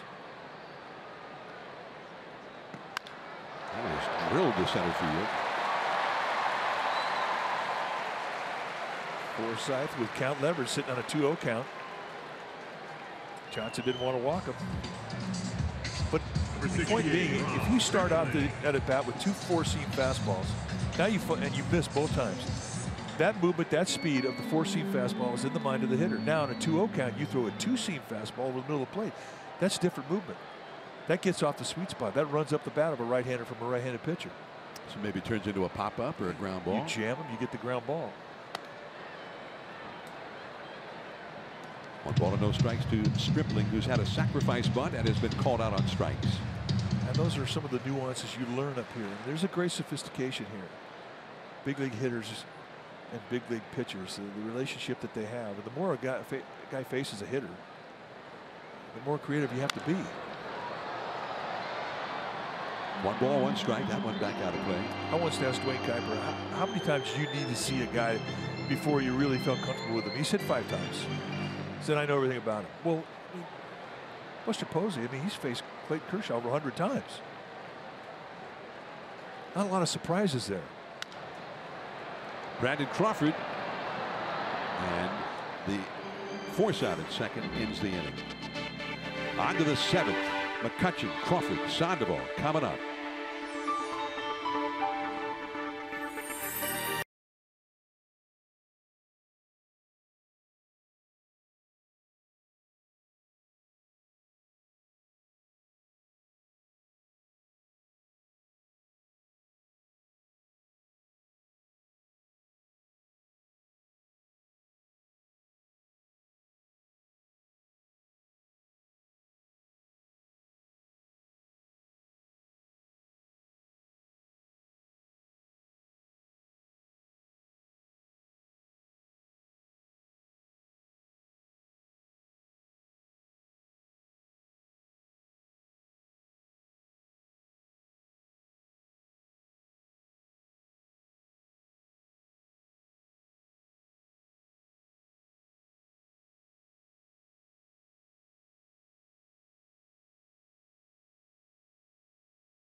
Impressions of Bumgarner t-shirt.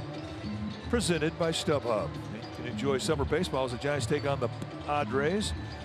And you're going to want this t-shirt. You can buy directly from the Giants at sfgiants.com. That's the Bumgarner t-shirt, Saturday the 23rd against the Padres.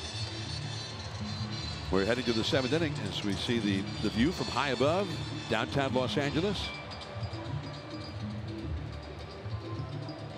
Matt Kemp, who hit a home run earlier tonight, he got involved in a collision at the plate, which we thought will hardly ever happen in baseball anymore. Now the Rangers were not happy about it, but if you look at how this ball was received, and when the catcher caught the ball, he was in the way of Kemp, and guess what? That's a legal play. Texas was upset about it, and it got into a little bit of a brawl. But in my opinion, Kemp had every right to do what he did. Well, you just don't see it very often, and catchers are not ready for it. So the catcher's supposed to allow a lane to home plate on a play like that, but the catcher is also entitled to go to wherever he needs to go to catch the throw, which is what Chirinos did, which put him in the way of Kemp. But when that happens, then the runner is entitled to barrel into him or do whatever to try and knock the ball loose, which Kemp did. And Chirinos was not too happy about it. Old school. Both of them received a one-game suspension today. As Andrew McCutchen leads off against Stripling. The count is 0-1. McCutchen has grounded out to third, and he had a deep fly ball to center his last time. The Giants are down 3-0 here in the 7th. They have only 2 hits against Stripling. And that's a foul ball, strike 2. I want to finish that conversation we had. Brought up the example of Buster Posey facing Clayton Kershaw over 100 times. There's not a lot of surprises in that relationship. But what an experienced pitcher like Clayton Kershaw will do is he'll establish a fastball early in the game, a 4-seam fastball. If he gets behind the count, he'll throw a 2-seam fastball. And that can get him a bit of an advantage, take the timing of the hitter away on that particular pitch, maybe even get him an out. And they'll do the same thing with changeups. They'll change the grip of a changeup. They'll throw a 4-seam changeup. They'll throw a 2-seam changeup. They're different pitches, different speeds, different movements. And those are the nuances that really, I think, guys learn when they get to this level. Foul ball. You used to watch Curt Schilling pitch, and he would pitch around the corner of the strike zone beautifully with just the fastball. And I thought if you went out and told him you could throw nothing but the fastball, he could still beat you, because of how he utilized the knee-high location in, the knee-high location away, the knee-high or the belt-high location up, the belt-high location away, and could consistently pitch to those 4 corners with 2 different types of movement on the fastball. It was beautiful to watch him pitch. Well, a guy who's still doing something like that is, and what is he, 45 years old, Bartolo Colon. It's really part of his genius, and he totally understands that. Fastball, if you know how to use it with location, down, in and out, up, in and out. That's a base hit to left for McCutchen. That fastball can be 8 pitches. Well, and that whole conversation kind of got me to thinking about Tom Verducci, the outstanding baseball reporter with Sports Illustrated and on network television, and he's been sort of on he's a man with a cause right now, which he's talking about the increased number of strikeouts, the increased number of home runs, and saying that he thinks it's bad for the game, that balls are not being put in play as often as in the past. But I think that also overlooks the idea that there's something going on every pitch, and maybe we should pay a little more attention to every pitch of the game, because what's the thought process? How's he setting up this hitter? What did he did right there with Brandon Crawford? What's he going to do with the next pitch now to Crawford? We keep acting like we keep covering the games as if nothing happens until the ball gets put in play. Well, I think it all changed with Greg Maddux. When this generation of player grew up, Greg Maddux was an icon. And you watched him routinely X both corners of the plate, inside, outside, with 2-seam movement and 4-seam movement.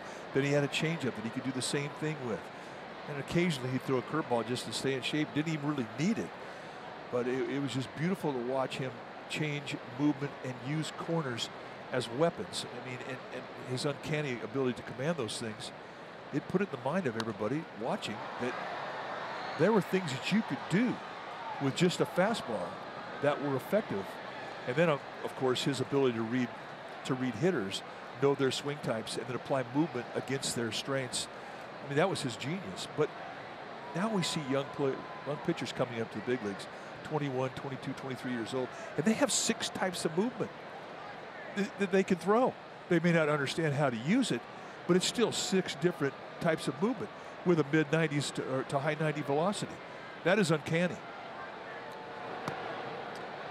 And I think that explains a lot of the strikeouts. I mean, you're seeing guys routinely with 5 and 6 different types of movement that, again, they're learning how to use up here. And then you have the rare guys like Verlander, who has all that and he has a brain. He's extremely smart. And those are just amazing games to watch a power arm have that type of finesse. We're watching one of those young guys tonight in Ross Stripling. And just threw another changeup there to Crawford. Stripling, who is, and he's not as young as some, as Josh Fields starts to heat up in the LA bullpen. He's a guy who's had the Tommy John surgery. But here he is. He's only thrown 1 fastball to Brandon Crawford this trip to the plate. Sort of changeups, cutters, sliders. Yeah, these flat cutters at the hand, backdoor and back cutters or outside quarters on the knees. That changeup to first. Muncy gets the runner at second, and Crawford ends up on the ground with Stripling covering at first base. Don't get hurt. He's on his feet. First baseman Pablo Sandoval.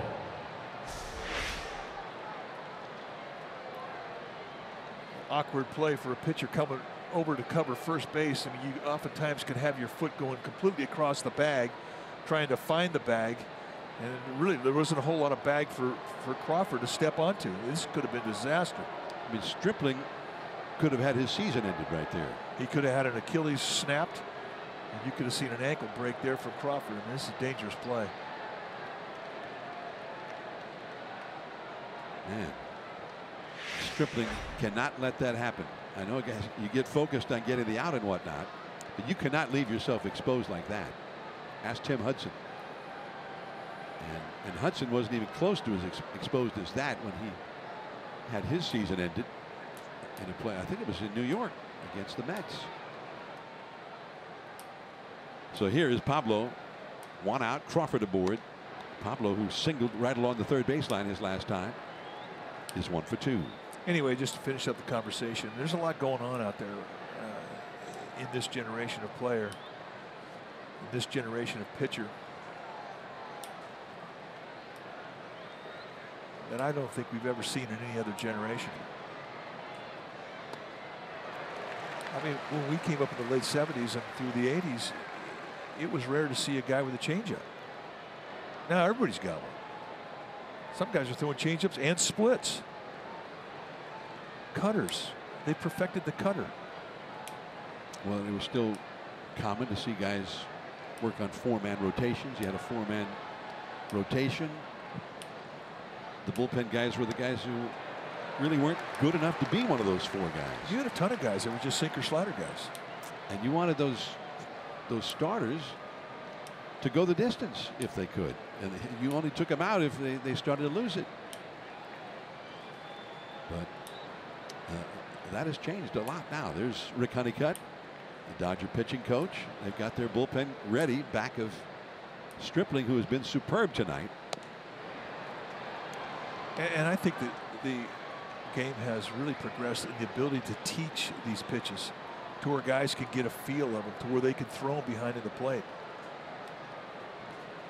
I mean, I don't know. I just like to know if it's at all possible, if you could go back and find out how many off-speed pitches are thrown in fastball counts now compared to other generations. I bet this generation would throw way more off-speed pitches in fastball counts than previous generations. Well, they became the phrase fastball count was self-explanatory because it's 2-0, 3-1, whatever. The guy was going to throw you a fastball. The other thing too, you used to hear in previous generations, guys would say, well, don't get beat with a secondary pitch. Get beat with your best pitch. You don't hear that anymore. Pablo drives one. Deep. Still going. Adios, pelota! And suddenly, with a Pablo Sandoval opposite field streak of lightning, it's a one-run game.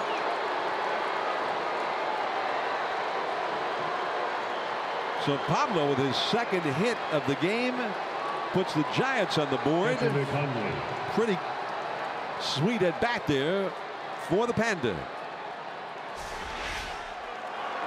I mean, that's not a hanger either. And he goes back there and backspins this run on the outside corner. If there's any mistake to this pitch, is that it's up a little bit.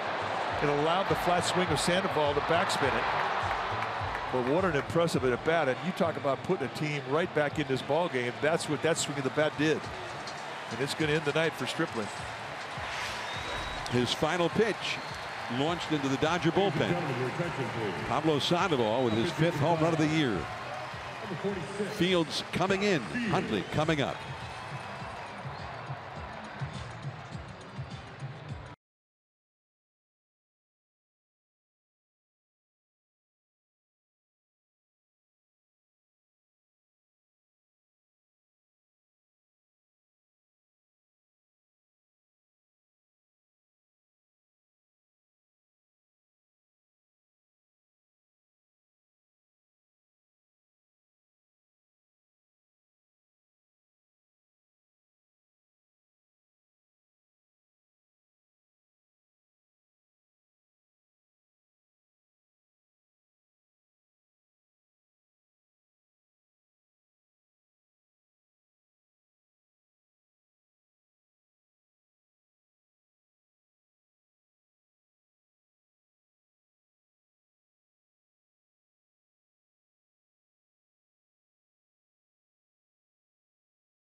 In from the LA bullpen in relief of Ross Stripling.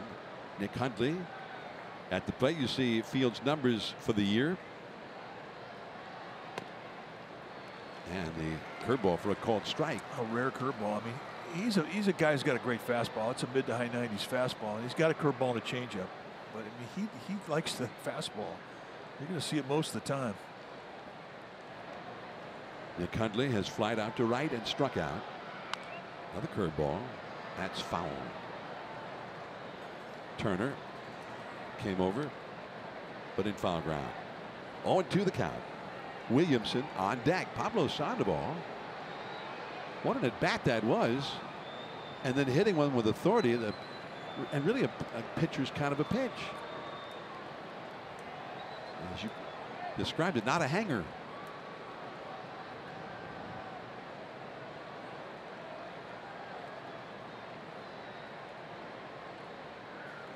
And that's all for Hundley. Saw a couple of curveballs and then 95 miles an hour. Pablo knocked in what proved to be the winning runs yesterday in the 16th inning. And a high fastball, just flat swing, smacked it into right center. And as soon as he did that, everybody started thinking about the plane ride to Los Angeles. Pablo came up with the bases loaded, nobody out in the 16th inning. And that was his only hit in that game yesterday. He also walked 3 times in that game. High in the air. That'll do medium deep right center. Kike Hernandez. And the inning is over. Pablo Sandoval makes it a 1-run game. His 5th home run this year into the LA bullpen. Top of the order coming up for the Dodgers.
A fresh take on the game and the season on Giants Outsiders on NBC Sports Bay Area. After post-game live on every 7 p.m. night game broadcast on NBC Sports Bay Area. Pablo Sandoval with the home run to get the Giants right back into it. And now Pierce Johnson in his 2nd inning of work trying to hold the line for the Giants with a shutdown inning. Chris Taylor, the leadoff man, who struck out 3 straight times against Holland. And he snaps a curveball in there for a called strike. Johnson starts ahead of him. Kike Hernandez on deck. Justin Turner due up 3rd in the inning.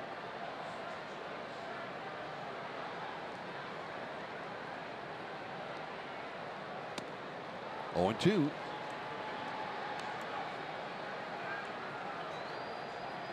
That one had some cutting action on it, but 90 miles an hour. Oh, he can sink and cut it. I mean, he's got good stuff.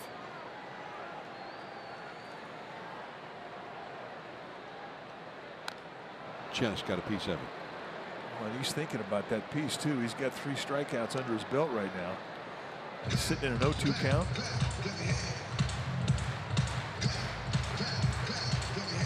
Taylor has struck out 75 times this year in the first half of the season.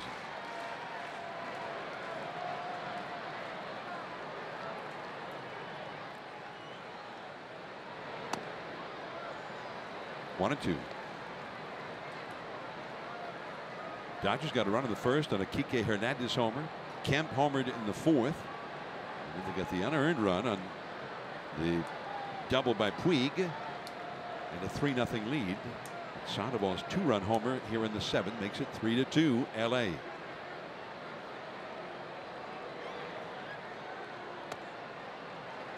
that cut off the outside. 2-2. One thing that Taylor has had a problem with tonight is the fastball in the inside corner. If you take 2 breaking balls like that in a row, the inside corner is set up. They're going in, but he bounces it in front of the plate. And that's when you're mad. As a pitcher, you want to have conviction when you're going to the inside part of the plate. And your thought when you're making that pitch is, I have a 2-2 count. I don't have to throw a strike, but I want to throw a fastball in the inside corner. If I miss, I want to miss inside. And he missed badly on that pitch. You could see his disappointment. He was not happy with that effort. Kike Hernandez on deck. 3-2. And he walks him. Jumped ahead of him and then ends up losing it. Well, that's 0-2 to a walk, too.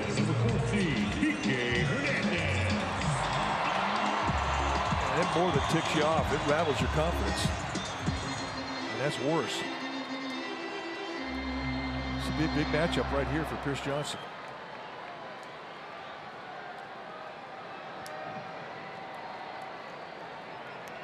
Kike. A homer to deep left center in the first, a walk in the third, and he grounded a short in the fifth.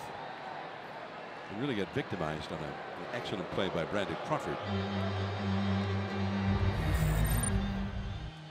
Take a look at that home run, 3-1 fastball. At the time, Derek Holland was still searching for his command. And he made a mistake, and Hernandez was right there to take advantage of it.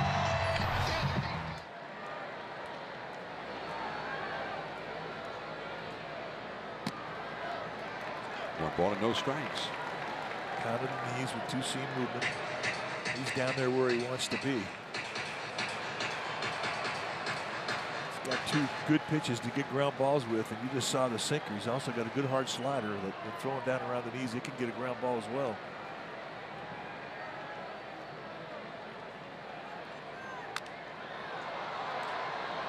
Hansen, the third baseman, comes over, but it's back into the crowd. Now that fastball had some conviction. I mean, he buried that thing right into his hands. That's the same pitch he wanted to throw in that 2-2 count to Chris Taylor.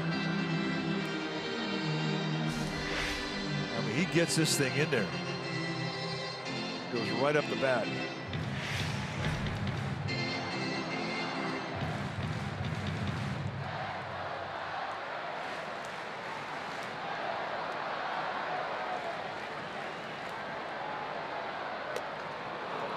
One and two. Then just changes the movement of the fastball. That's 91-mile-an-hour cut.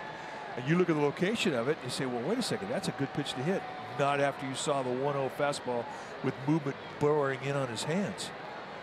So in essence, two pitches, two hard fastballs, one with movement in, one with movement away. Nice combination. 1-2 the count. 2-2.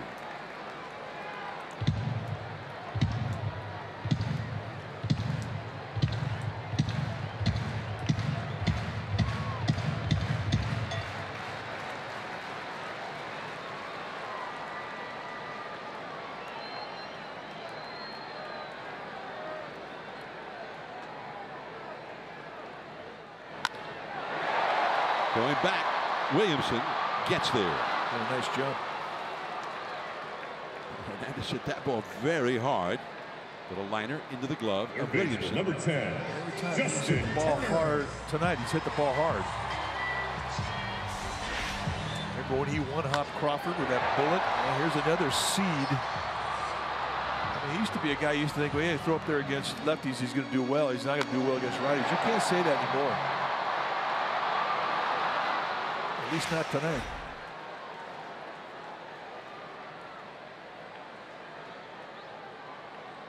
That's a big get for Pierce Johnson to get that out.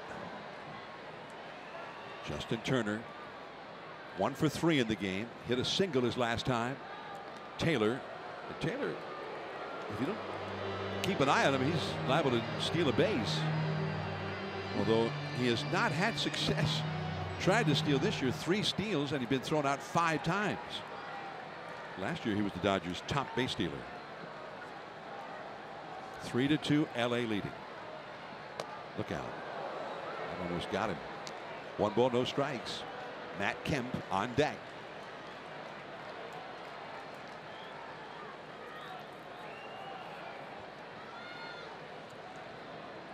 Giants bullpen has gotten busy. Back of Johnson.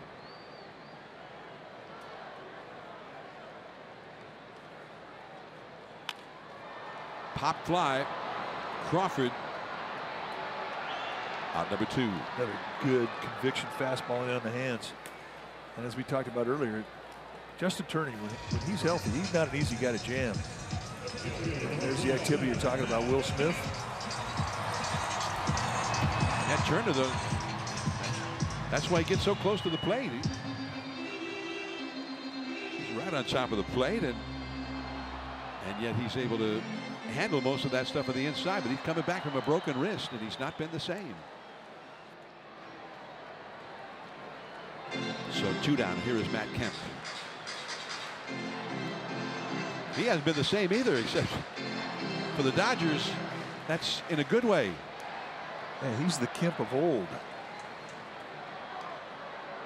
Kemp, he was one of the rising stars in the game when he came up out of the minor leagues, and he was just getting better and better. He was hitting .300. He's hitting with power. He's winning Gold Gloves in the outfield. He can steal bases. There for a while. I mean, there was a 3-year period. You could have argued he was the best player in the game. And ball 1. He started having some injury problems, and he had some hamstring issues, and really slowed him down and impaired him as an outfielder, because he was the center fielder. And he got a lot heavier. Dodgers traded him, and the Padres also traded him. 2-0. Now this becomes a big pitch.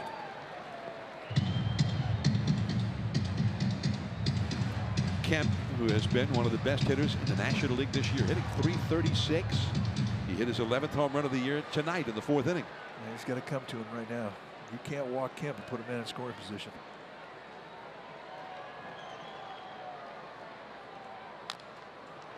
Well, that's a pretty good pitch right there. Nice cutter.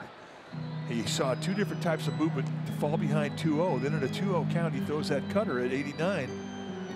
Doesn't have to be big movement. It's just movement that slides away from something he's already seen that was moving into him.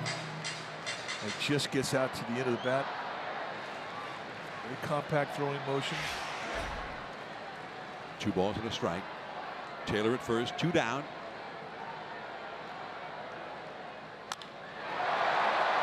That one right to Williamson.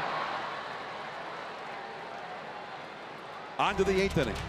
Austin Jackson coming up. The Giants down by 1.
With pregame live at noon for the final game of this series, and we'll be back with you on NBC Bay Area and the Giants Television Network next Friday, a week from tonight at 7, for the Giants and the Padres from AT&T Park. You see the schedule. 3-2, the Dodgers lead the Giants. You think that's a real beard? Yep. Cool. I guess I'm guessing a Justin Turner fan. So here is Austin Jackson. That's a Giants fan, pretty sure. His Beat LA shirt on. And Fields throws him a called strike. Now the Dodger bullpen is busy. Also, Buster Posey has a bat. The pitcher is due up next, and Buster has come out on deck. Jackson has flied out to center and grounded out to third. Trying to get the Giants started here in the 8th inning against Fields. 96 miles an hour up and away.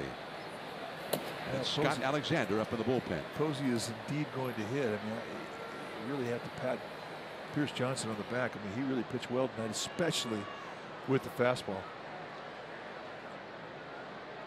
Johnson, 2 shutout innings for the Giants. Popped up. Angling out is Forsythe, and Puig calls him off. Puig very close to the infield. Takes that one. If Puig calls you off, you're getting out of the way. You're getting out of the way. That is a runaway truck right there. I mean, born and raised in Cuba. If he was born and raised in the States, he'd be in the NFL. There's no question with his size and his speed.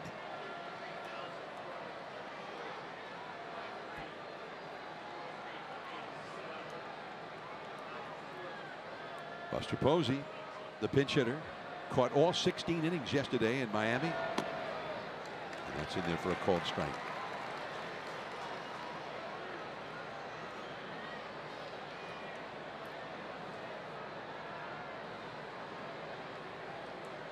Buster caught more than 220 pitches yesterday. That's in the game, much less the warm-up pitches and whatnot. That is strike 2 called. You can't do much with that. That's perfection. That's 96 at the knees on the outside corner.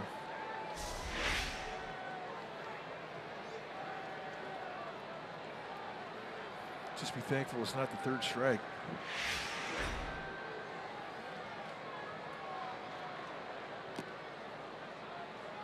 So an 0-2 changeup. Think about Posey. I mean, this is where he gets very protective. At times, if you could paint him a 96-mile-an-hour fastball and a 2-strike count on the knees, and he'll take his lower body out and just use his hands and beat you to right field. Very, very good at that. The Dodger outfield is very deep all the way around. They don't want a ball to get over their heads here. Buster high in the air to right, and there's Puig easing over. 2 down.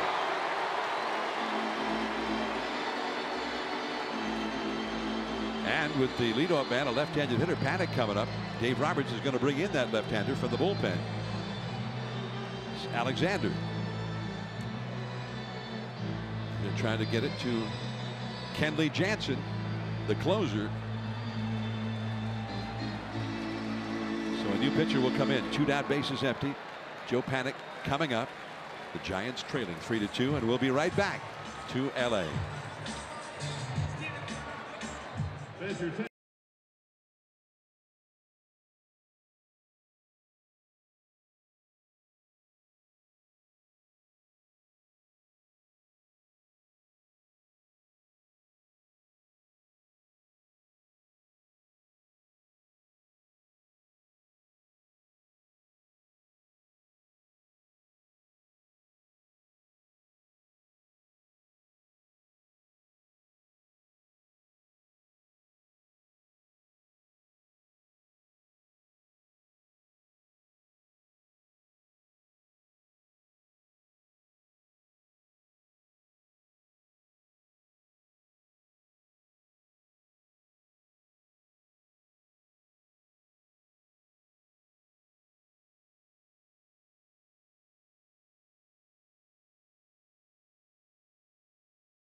Or the first half of the 8th inning. The Giants have 2 down, nobody on, and Scott Alexander is on the mound. And off in the background in that bullpen, you can see the right hand of the closer, Kenley Jansen, getting ready.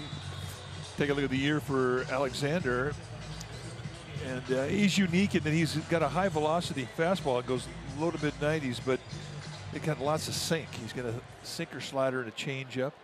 But if you're Joe Panik hitting from the left side, it's pretty much sinker, slider. Most effective down around the knees, but look at the walks. He's got 15, and for Alexander, 15 walks in 26 innings, that's a lot. So he can get a wild hair up his nose. Joe Panik has doubled and twice grounded to first. And ball 1. Like that. That one bounced in the dirt, a new ball put in play. The first baseman, Muncy, is hugging the foul line, protecting against the possible extra base hit right along the line. So there's a bigger hole opened up on that right side. And a pretty big hole open on the left side with the shortstop almost up the middle. But right back to the mound.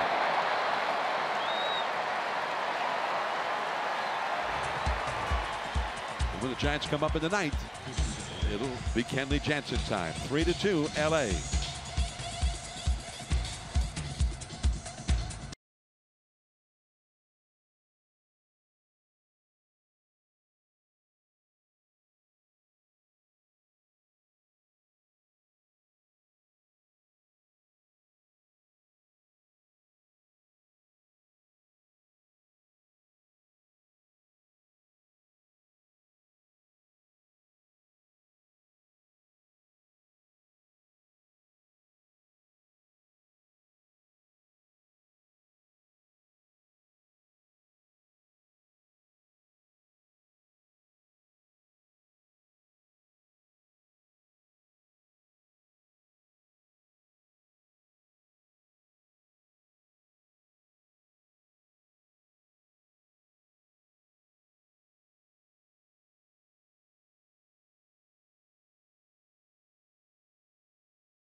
Half of the 8th inning, and for the Giants, Will Smith takes the mound down. 19th time that he has taken the ball from Bruce Bochy, and he's really had a very solid season. Came back from Tommy John surgery, got into the season late, 16 2/3 innings, just 13 base runners, 20 strikeouts against 5 walks. A 3-pitch guy pretty much, a fastball with 2 types of movement, curveball and a slider, all from a high 3/4 release, and he has been very, very good. A rare lefty where you don't worry about righties, you just throw him out there. Whoever gets up there, he can get him out. Pierce Johnson gave the Giants 2 shutout innings. No runs, 1 hit, and 1 walk for Pierce. So now Will Smith to face Max Muncy. 3 runs, 6 hits for LA, 2 runs, 4 hits, and 1 error for the Giants.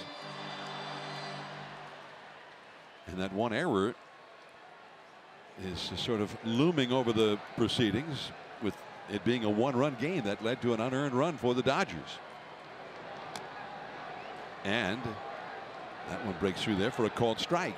Muncy 0 for 3 against Derek Holland with a strikeout, a groundout, and a broken bat pop-up back to Holland.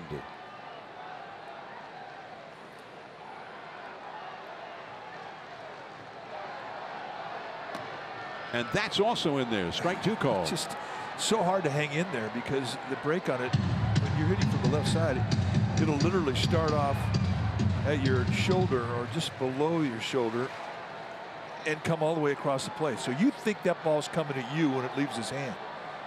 Totally convinced. 0-2 the count.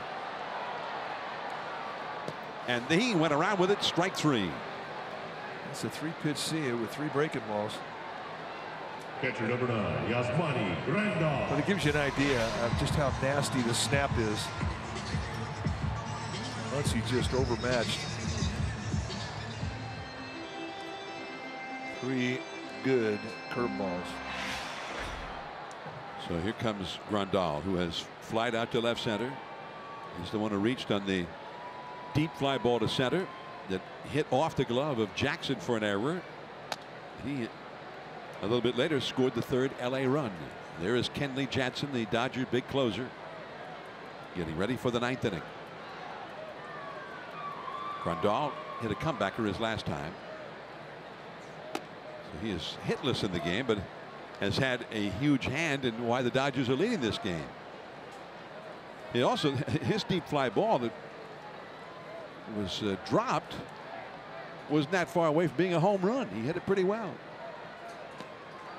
Strike 2. Well, he's throwing 6 pitches, 5 of which have been curveballs, and nobody's even come close to hitting the deuce. I mean, he showed Grandal the fastball up out of the strike zone.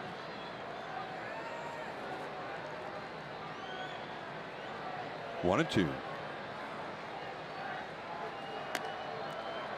Fastball at 95 miles an hour, just a little bit off the outside and up. That's his reach back velocity right there. 2-2 the count. And that's a foul. 94 miles an hour on that one. Well, and it was a fastball away, and I think they're setting him up for Uncle Charlie. Bringing a curveball that crashes towards his back foot. And the beauty of Will Smith is that it's such a big curveball, and it's effective when you throw it in the dirt to a righty. Get a lot of guys fishing at it out of the strike zone down. Well, there it is, just as you suspected, but he was able to fight it off.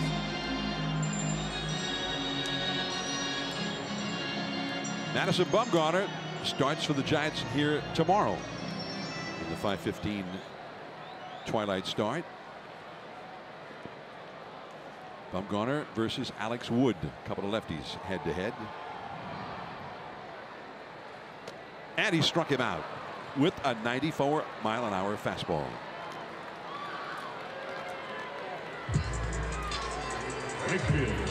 So 2 down and Yasiel Puig. That's a fastball thrown by a good fastball hitter, and the reason he was late was it was completely set up by the breaking balls.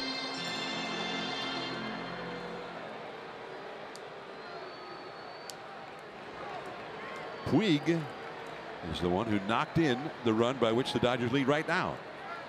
A double to right center in the 4th inning. He's 1 for 3 in the game. And he got his foot out of the way of that one. Ball 1. 53,433, the paid crowd, a sellout crowd at Dodger Stadium.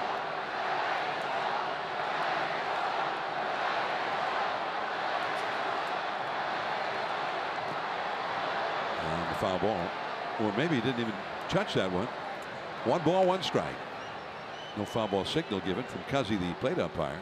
Well, he was about halfway into that 1-0 count and realized that ball he was swinging at was going to be in the dirt, and he kind of lost interest in the swing.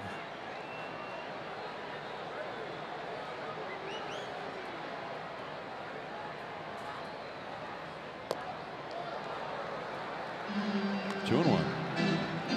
Giants in the 9th against Kenley Jansen.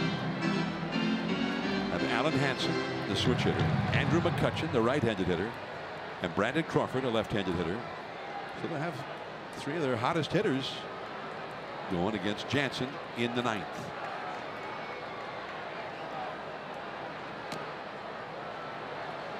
Three and 1 the countdown to Puig.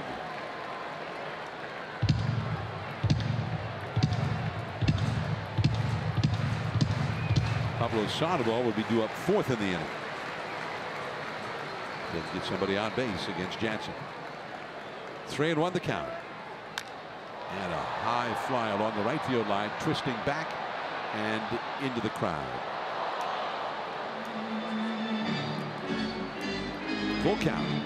McCutcheon had a long run going after that one, and Pablo from first and Panic from second also chased, but out of play. McCutcheon due up second in the 9th inning.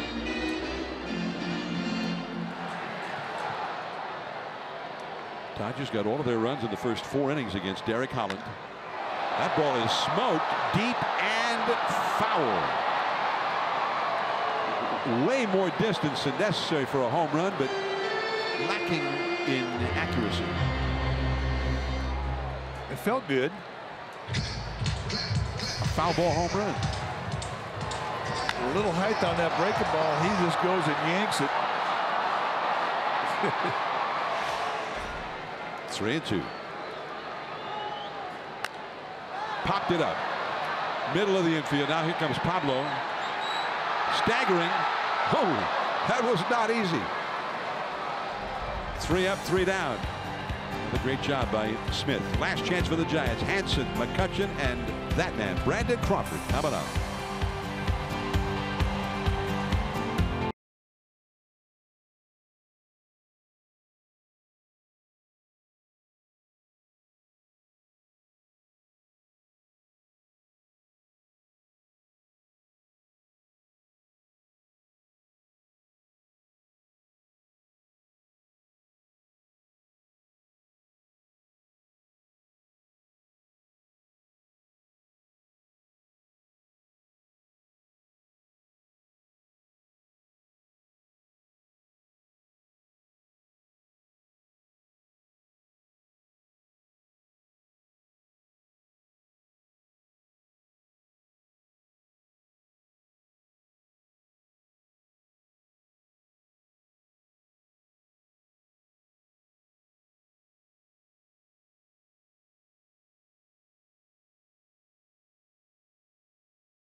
The Dodgers bring in their closer, Kenley Jansen, to try and save this one for Ross Stripling.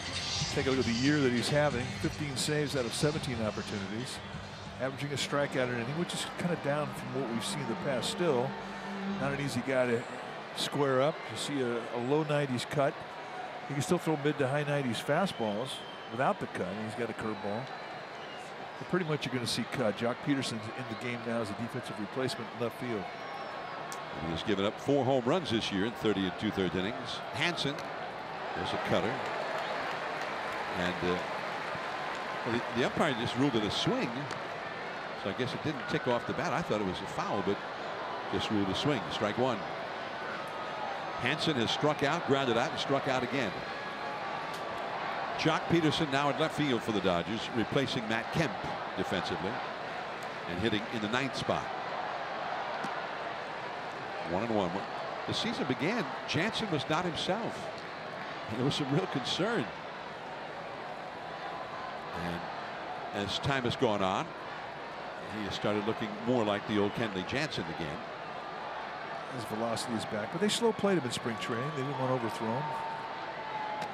Problem was, he didn't really have an established fastball when this season started. So it cost him. But throwing much better than what the Giants saw back in March. 2-1 the count. And that cutter off the inside. 3-1. A little bit Mariano Rivera-like in terms of that cutter. Totally. I mean, here's a guy who came up through the organization as a catcher. He was on the WBC team as a catcher with the Netherlands. 3-1 the count. And popped up foul. Grandal has room. One away.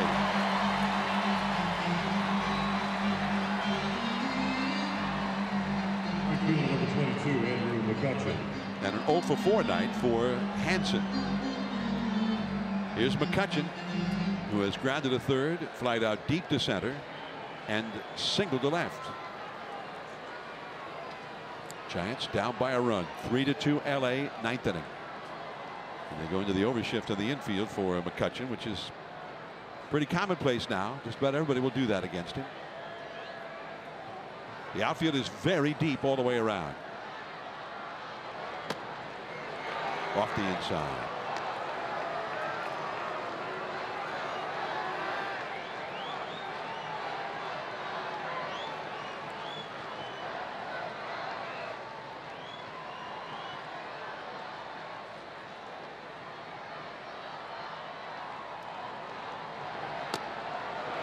Called a strike. We got the high strike on that one. If he's getting that strike, it's going to be a rough at bat. When he's on, you're going to see him cut both sides of the plate with pretty consistent command of the corners. Very high 3/4 release. Rare for a big man. 2-1. Brandon Crawford on deck. McCutchen has seen very little of Jansen. He's had 4 previous plate appearances against him. He's hit a single and drawn a walk in those 4, for what it's worth. He's ahead of the count, though. Had a big rip, but a foul popped in the air, well back out of play. Still trying to bring that cut in on that inside corner, and he got away with one there. The way that McCutchen's been swinging the bat last month, that inside corner's been his, even with cut.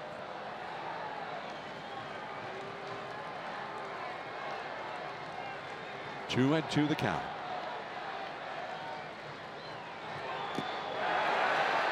And he swung at it. Every once in a while he'll throw that breaking ball, and he really surprised McCutchen with it. That's exactly what it is. It's a 2-strike surprise. I mean, he's up there thinking about one pitch, and that's that's a high velocity cut. And he drops a curveball from that high 3/4 release. It's got a good acute angle on it, and he's smart with it. He bounces it on home plate and he gets him fishing. And that leaves it to the Giants' hottest hitters, McCutchen. Kind of talking about what happened, and that's another reason why Kenley Jansen is so tough. But here's Crawford. He's been the Giants' hottest hitter for the last month and a half. Ball 1. Crawford 0 for 3 tonight. 2 strikeouts, and he grounded into a force play in the 7th. Then he scored on the home run by Sandoval. Sandoval is on deck. The outfield deep and toward left. Popped up foul, and that will reach well back out of play.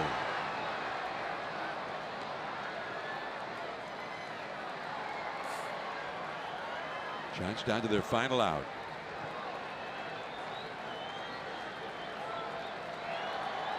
Crawford hitting .324 for the season right up to the moment. Giants have only 4 hits in the game.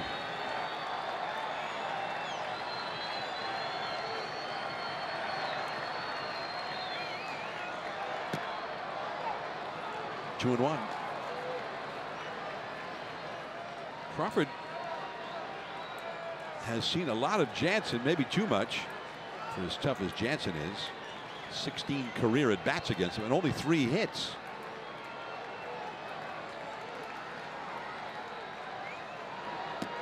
And now it's a 3-ball, 1-strike count. So if he's going to see something to hit, I guess now would be the time. Now is the time to just gamble. Look middle in, look for a mistake, open up, try and yank him. They got the overshift out of the infield. 3-1 the count to Crawford. Cutter right into the hands, and he yanked it foul. That's the thing about the cutter. I mean, even when you have count leverage, it's just not an easy pitch to barrel. I mean, just when you think you have it, that little slide, that little 3 or 4 inch movement that bores in on you if you're Crawford, it's tough to get the bat head on it. It runs right up your back. Giants are down to their final strike as the crowd rises. Everybody standing. 3-2. A slow chop, racing in, and the play in time from Forsythe, and the Dodgers take game 1 from the Giants, 3-2.